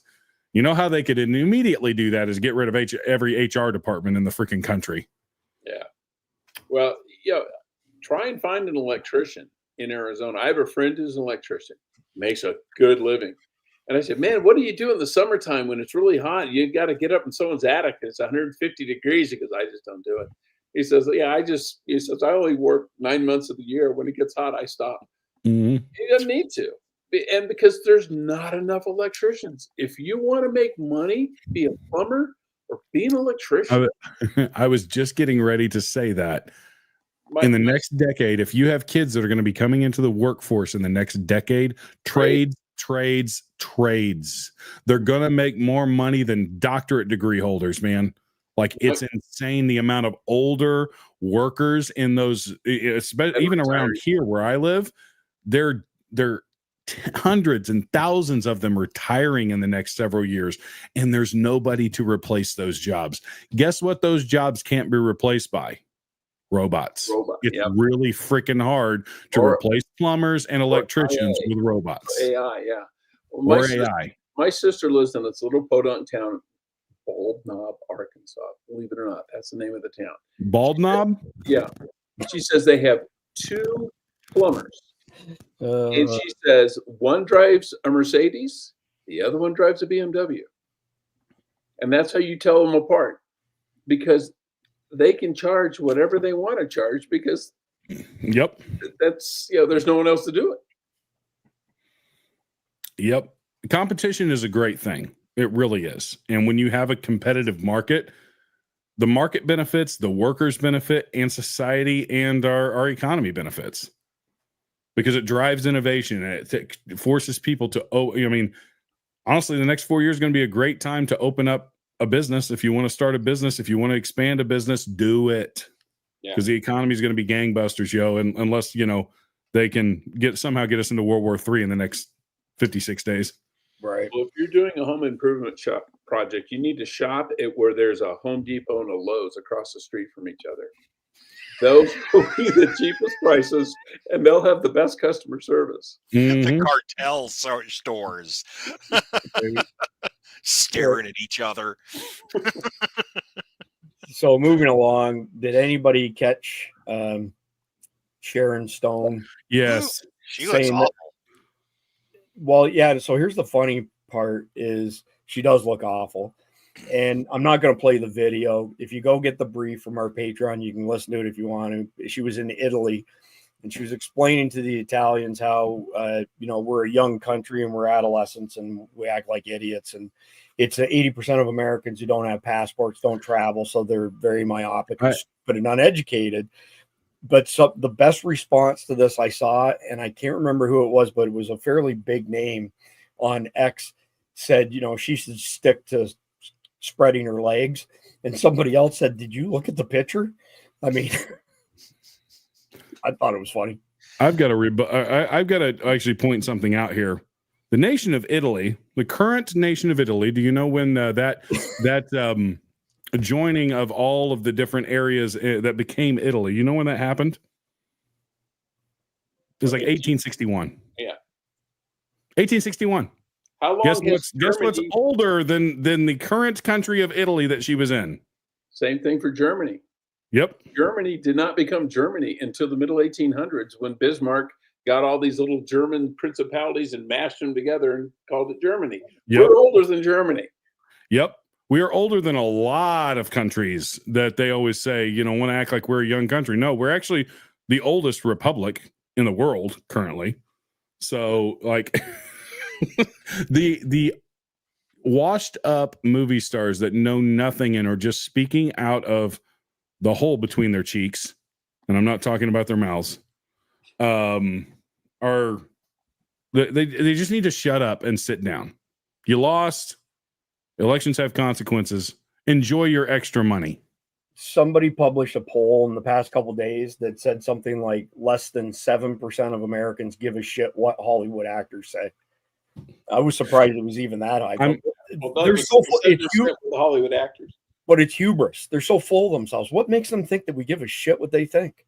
It's the attitude of, I know I am your better, so I'm going to talk to you like you're my 3-year-old child, and you don't know the ways of the world, and you haven't seen the world. I've been to 30 plus different countries. I've seen the world. Guess what? This is the best freaking country on the face of the planet. Well, yeah, it Even was with like all its faults. when we had the farm crisis back in the 90s, I guess it was. You had people, I think it was Meryl Streep, testified before Congress as an expert because she played a farmer's wife in a movie. I remember that. And it's like, it's insanity. Yeah. Okay. We're going to get, the guy who played Marcus Welby. Is he going to become the Surgeon General because he played a doctor on TV? At least get a method actor, not Meryl Streep. Yeah. Maybe Daniel Day-Lewis. He'll at least research farming. All right. So with tomorrow being Thanksgiving, I don't know if y'all caught this or not, but this is from the Biden admin, the Biden admin. If you didn't know this, but the average cost of Thanksgiving dinner tomorrow is historically affordable. And they claim that you can feed a family of 10 for $58. This response to it is, if you could feed 10 people Thanksgiving dinner for $58, you're a sorcerer. And somebody else came along, and I don't know if it's in this article or not, but it was essentially, I think, like if you had the, lowest quality foods, like a turkey log or whatever the heck them things are called, for a party of 10, it was something like $130, $140. And for a regular one, like regular food, you're looking at more like whatever, $150, $160. But yeah, in case you guys didn't know it, it's a historic. I saw someone's comment says, I just spent $60 on a family of 4 at McDonald's. He goes, I don't buy it. Yep. I just went, I had 3 or 4 things to buy for Thanksgiving dinner, and I dropped $45 on crackers and a couple of other things at the grocery store. Guess what, guys? That's bull. Maybe $58 a head. Maybe that's actually more accurate. Yeah, maybe. So I'm not going to play the next video just because we're running tight on time, and I want to try to get things wrapped up. And it's 2 minutes and 20 seconds long. Well, go quick. Mike. I know how you can feed a family of 10 for that kind of a price. What is that? Sea rations? Oh, sea rats. Meal, combat, individual, turkey loaf. It's from 1954, probably. Right? You could probably saw it in two with your Sawzall. Maybe. Probably change the blades twice. If you suck on it for a while, it'll soften up and then you can eat it. Soak in tea like good Soviet soldier. Anyway, if you go download the brief, there's a whole bunch of extra stuff in it. We're not going to do chapter 3 because we're out of time tonight. So there's a whole bunch of news in chapter 3. This is the end of chapter 2. I'm not going to play a 2-minute video at this time of night because we're getting long in the broadcast. But this is a really interesting video that describes a gentleman who worked inside the FBI and what he was asked to do in the early 2000s and how it tied into Barry Soetoro and also AKA Obama. So that's worth watching on your time. Here's another one that's worth watching. Actually, that's 53 seconds. I'm going to play this one because Steve Bannon, as most of you probably know, he was jailed for not honoring a congressional subpoena. Same thing that Merrick Garland has been saying. I'm not going to show up for that. That's not legitimate. I'm not going to do it. And Steve Bannon didn't do that. Not only did they put him in jail, they held him for 3 or 4 weeks longer than what they were supposed to. He has every right to be pissed off at these clowns who weaponize the DOJ. Guy at the FBI crime, the guy on MSNBC, oh, it's so terrible. They're going to have to get lawyers. Yeah, you're damn right. You're going to have to get lawyers. You're damn right. You're going to have to get lawyers. You're damn right. You're going to have to get lawyers. You guys are going to be investigated and you're going to be crushed because you're a bunch of criminals and you use state power to try to destroy the populist movement, and you failed. You didn't destroy Trump, and you certainly didn't destroy us. You gave us your best shot. You know what? It wasn't good enough, and now we're coming for you. Today, look at them scramble. Look at these rats leaving the ship. Run everywhere you want. You better be damn sure the United States does not have an extradition treaty, because we're going to extradite you guys back here to stand trial and then go to prison. And I keep telling you, that Danbury, prison's not going to be that good for you guys. Nope. Not going to be good for you, Jack Smith. Not going to be good for you, Damian Williams. FBI guy.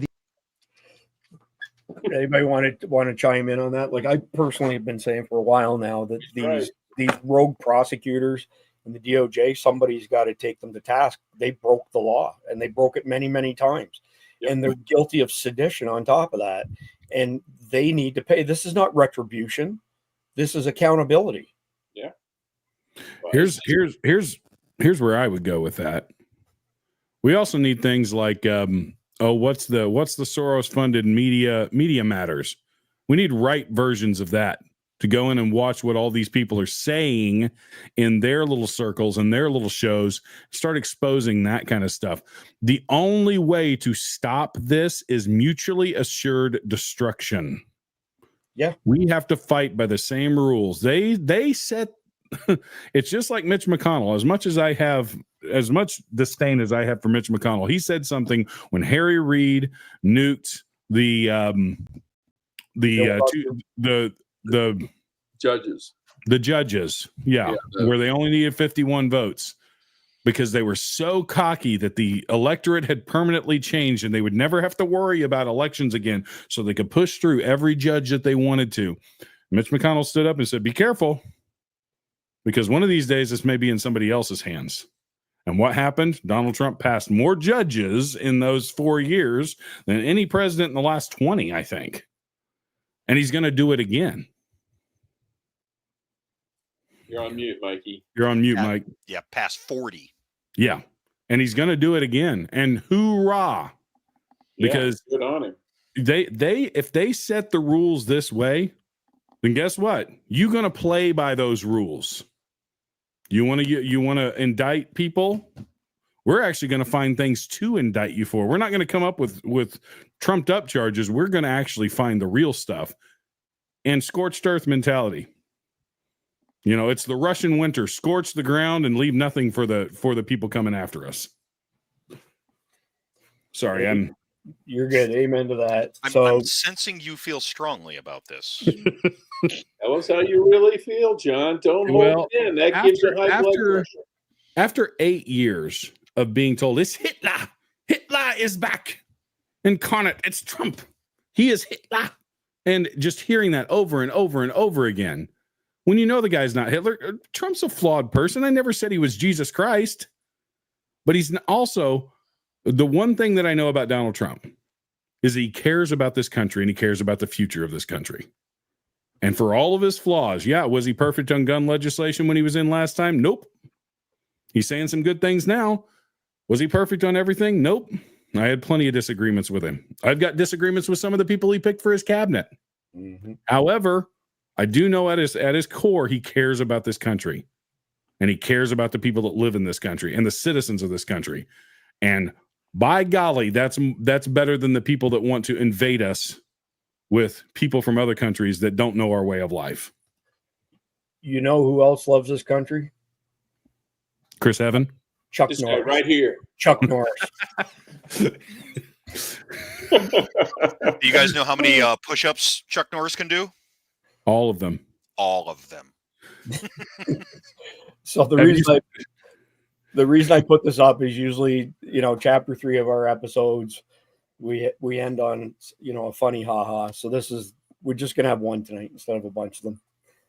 But definitely God bless Chuck Norris. What's he, 85 now or something like that? Yeah. He'd be 8,500 and I'd still be scared of him. And he still gets, he still does these Chuck Norris things, because I saw one the other day where he's got this barbell. He's doing curls with like what looks like 600 pounds on it. And his son walks in. He's like, "Hey, son." He's like, "What are you doing, Dad?" He's like, "Just warming up." He totally buys into it. It's hilarious. Norris isn't afraid of the dark. The dark is afraid of Chuck Norris. Have you ever seen? Have you ever seen him actually read Chuck Norris jokes? Oh, yes. He'll just sit there and just read Chuck Norris jokes. It's hilarious. However, Chuck Norris does check under his bed for Mike Vining. All right. So home stretch here. Reminder, if you go to patreon.com/survival dispatch, sign up for free. You can download all the briefs for all of our episodes. There's probably, I want to say, at least 15 or 20 stories that we didn't share tonight because we ran out of time. They're in the brief. And if you want to support us at $9.99 a month, not only do you get the briefs, you get behind the scenes content, but you also get access to our Signal chat group, an encrypted Signal chat group. And it is, the volume of messages is crazy. Amount of information being shared out of nowhere. I can't keep up with it. Neither can I. Mike does somehow. I don't know how Mike does it, but he seems because he's the mad bomber. Keep up with what? I blacked out what I do. All right. So I just want to let everybody know something that we've got coming up soon is I'm doing some stuff with Michael Jaco. And so this guy was SEAL Team 6. And so 24 years Naval Special Warfare. Then he did naval diving and salvage. And then 11 years as a contractor with the State Department, the CIA. Those two are probably the same thing, by the way. You guys probably know the answer to this question, but I'm going to ask you anyway. How old do you think he is, and how old do you say he looks? Well, I know the answer, so I'm not going to. Okay, so don't ruin it. John, you got a wild guess how old he is? 61. He's 64 years old, and he looks even better now than he did in that picture because he's using this product that Iron Mike Tyson, RFK are using and stuff. And I've got some of it right here. I'll put it up on this guy here. Should pick it up. Let's see this guy. This X39, these patches. So everything in your body has a frequency, right? Everything in the world has a frequency. RFK, it swears by these things. If you look at the pictures of Michael Jaco from 10 years ago, he looks 10 years younger than that today. Like it's phenomenal. So I'm pretty sure we're probably going to end up working with these guys and endorsing them, but I'm going to wear it for a few weeks before I make that call because I got to test everything before I'm willing to put Survival Dispatch's name on it. But suffice it to say, pretty interesting guy, pretty interesting product. Stay tuned for more information on that. Hey, product. Chris, I'd gladly try some too. Who said that? Well, actually, there's a bunch. They sent me a bunch of it to try here, but you do have our mailing addresses, right? No, but Cindy does. Cindy does. So what I didn't have a chance to you. The true power behind Survival Dispatch. Yeah, the power of the Rolodex. There you. Well, yeah. I mean, I've got a big Rolodex. I'm trying to think how to describe that in Trump terms. How big my Rolodex is. But frankly, the most amazing Rolodex in the world. It's not even. It's second to none. It was huge. Everybody knows. Huge. There you go. All right. Like my hands. I got a bonus for everybody who's hung in with us this long. The first person who forwards an email to me that they've made a purchase from Native Hydrate, the branched chain amino acid drinks, will get this 1 ounce, 99.99999% pure silver bullet that was from Advantage Gold. So the first person who sends an email, send me proof that you bought from Native Hydrate, support@survivaldispatch.com, and I will send you this. I can't believe how heavy they are, by the way. I figure if you put a primer on the back of it, your werewolves are done. Or if you have a werewolf problem, that is critical. There you go. You want proof of me actually buying. I'm sitting here writing the email right now, but you want proof. Actually, I have a bunch. I have more than one bullet lined up here. There could be another one coming tomorrow night. Better luck then. I'm still waiting on my bullet. All right. Conflicted question. We're done, Mike. Okay, conflicted question of the night. I want to hear from you out there in the chats. We're going to go ahead and throw this out. April 1967, the CIA wrote a dispatch which coined the term conspiracy theories. Jeff? Quick question. Did Jeff write that? I was 6. I was a junior trainee at that time. So He's been using the X39. He's actually 85. Yeah. We all know you work for the OSS. Don't even start. I wish. Okay. The CIA wrote a dispatch which coined the term conspiracy theories as ideas contrary to official narratives, along with the methods for discrediting them. The dispatch was marked Psych, short for psychological operations or disinformation, and CS for the CIA's clandestine services unit. How does society view someone who is labeled as a conspiracy theorist today? You are mute, Chris. We cannot hear you. I'll go first. I've got a t-shirt very similar. So the wording is the same. The design's a little bit different. I identify as a conspiracy theorist. My pronouns are told you so. So how are conspiracy theorists viewed today? I would say a whole lot better than they were 10 years ago, because so many conspiracy theories have been proven to be true. So I don't see it as a slight today, whereas 10 years ago and beyond that, absolutely it was a slight. I even know people who despised AJ, Alex Jones, and have come around to say, holy crap, he was actually right on most of these things. Not everybody, nobody's right 100% of the time. So I think conspiracy theorists today, actually, I think it's a badge of honor. That's why I'm going to stick to it. I'm going to quote Joe Rogan in his latest stand-up comedy. You know, now I think that I don't think we landed on the moon. I think Michelle Obama has a penis. I think there are direct energy weapons in Antarctica. I'm just going to leave it at that. They're not in Antarctica. They're right here in the U.S. But what I would say, down there, to get in all seriousness, I think what has actually given credence to these things, and it's not this is the thing, and the media is terrified of podcast right now. They are terrified of this medium, terrified of it, because it's citizen journalism and it allows a platform for people that know more to actually get out and tell their story. And it's not based off of sound bites. It's based off of the stories that they can tell and the history and the experiences that they have. Like the generals that Sean Ryan have had on his podcast, where they're talking about these direct energy weapons. They're talking about things that I can't mention. I almost did. Sorry, I caught myself, Chris, before I said something that would have gotten us banned. I think the strike. I think the strike on our other channel expires tomorrow. I think. Yeah. Well, we need to Happy re-up Thanksgiving. But Are we supposed to stay on double secret probation? You're supposed to have automatic renewal on your subscription. But I would say that the ability for people to actually sit down and have a conversation, to tell a full story without the framing, because for years, how did the media frame Alex Jones? They always showed the times where it was, you know, and just all animated and everything. And yes, that's part of his bit. But he also says a lot of things that are true. Yeah. He also has talked about a lot of things that are true. And as people started to being able to access his information, they're like, oh yeah, I know that this stuff is kind of out there. But man, he was right about that. Oh crap, he was right about that. Oh, all these people were right about the COVID jab. You know, so yep. Well, I'll go next just because I lost Chris. Oh, there you are. The whole thing about being conspiracy theory is, when are they talking to you? Today, you're a nutcase. Next month, you're a prophet.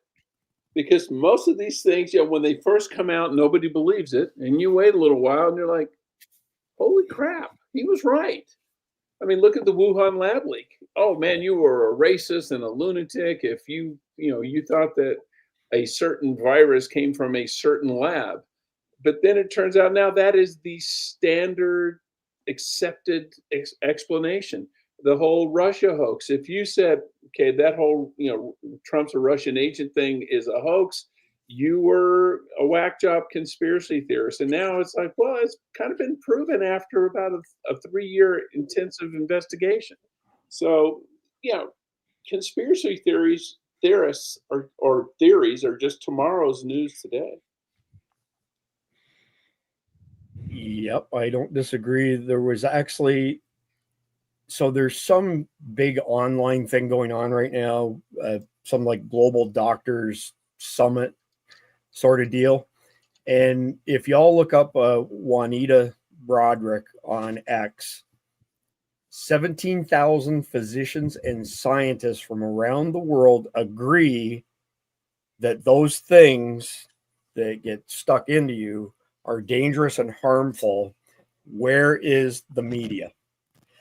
Yeah, I can't even show it on screen because they have OCR recognition, on screen character recognition. And if we put this on YouTube, we will get nuked again. And as you saw from me sharing my screen, we literally just got put back on YouTube on our second channel. Okay, real quick for Mike, the whole directed energy weapons in Antarctica, cooling. It's all about the cooling. You know They what? produce a lot of heat. Absolutely right there. Yes. You know what? I'm gonna walk away from that. Yes. That's okay. funny. My thoughts on this whole thing. I'm with you guys. Listen, check on your conspiracy theorist friends. We ain't okay right now. Okay, because we keep on becoming right, and that's weird for us. We don't know what to do with it.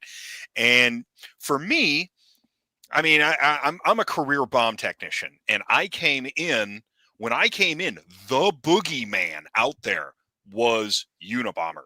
It was Uncle Ted, man. I mean, he was the dude. I'm now in a really weird place in my life. If you've ever read a lot of the things that he had to say in his manifesto, I'm like sitting here going, well, crap. Damn it. I kind of agree with a whole bunch of this stuff. And if Jeff and his buddies wouldn't have friggin' dosed him with so much LSD, it probably wouldn't have gotten to be that much of a problem. Well, he was an MK Ultra victim after all. What you are becoming the not the bee to the Babylon bee. Yep. You're having to set up a whole new website because your satire is turning out to be true. There you go. Right? Absolutely. So before we go, the plan for tomorrow is I'm going to record an episode in the morning. We'll air it at 7 p.m. tomorrow night. And I'm probably going to do nothing but cover memes and funny political stories. That's the plan. So I'm going to record that tomorrow morning and play tomorrow night. But Mike, before we go, I actually would like you to give our friend Mike Shelby a shameless plug over at Forward Observer. Yes. This book, so this literally just arrived. I have not had a chance to dive into it other than I glanced through it, and my first impression was there's a lot of detail in here. Holy crap, I'm going to have to set some time aside. So this is intelligence, all right? This is intelligence. The devil is in the details. So that book right there, that is the handbook for doing your area study. And if you haven't done an area study for your area, especially if you are in a group, if you haven't done an area study for your group, you are wrong. Big time. Without intelligence, there are no proper decision-making processes. Period. Without intelligence, there's no appropriate logistics. Without intelligence, there's no nothing. You're gonna get caught lacking. Period. That is the book to do it. It's not an easy read. I'm here to tell you, it's not an easy read, but it is great. I suggest, and I was telling Chris this earlier, you go ahead, you read a chapter, sit down with it, make sure you have like a little stack of the sticky tabs with you.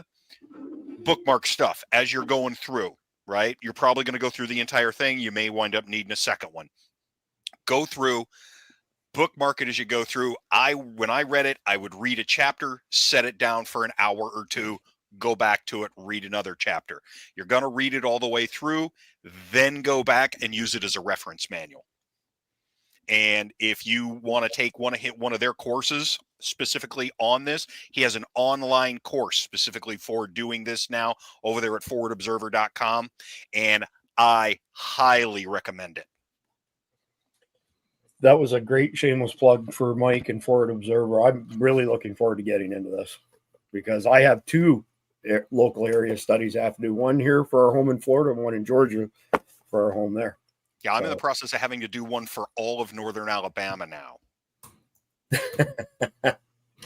I was going to ask, maybe we could hire Jeff, intelligence. Jeff's like, no, screw that. I ain't doing that.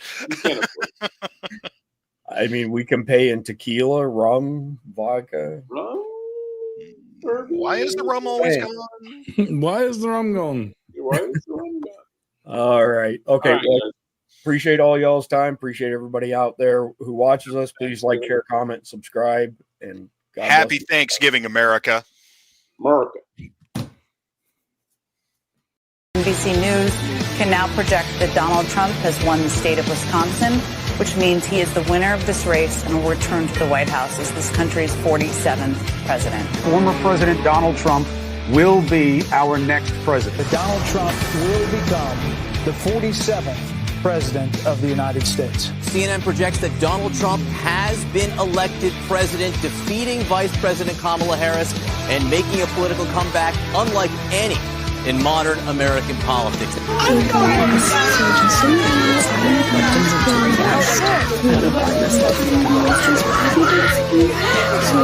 Overnight, CBS projected Donald Trump the winner in Arizona, giving him a complete electoral vote sweep of the 7 battleground states. I have no interest in listening to a single Democratic politician ever again. In just 71 days, Donald Trump will be sworn in again as president of the United States. His comeback victory unlike anything we have ever seen in American history. The bottom line is no matter where you looked on the map, Kate Baldwin, no matter where you look, Donald Trump was improving on where he did 4 years ago. Just take a look at the final results. With Arizona now projected for Trump, he locks in a sweeping victory in every single battleground state. He looks like he's going to be the first Republican to win the popular vote since George W. Bush. He literally goes all the way back through history and breaks history. I think the more relevant question actually is what is wrong with America? You okay? I think I'm okay. Tell me what you're thinking. Well, I'm so proud. We were prepared for all scenarios, and each one of those scenarios, it was, how is Donald Trump going to finagle his way back into the Oval Office? And it turned out he used our electoral system as it is designed. And in that moment, I thought, well, I was wrong. We'll continue to be wrong.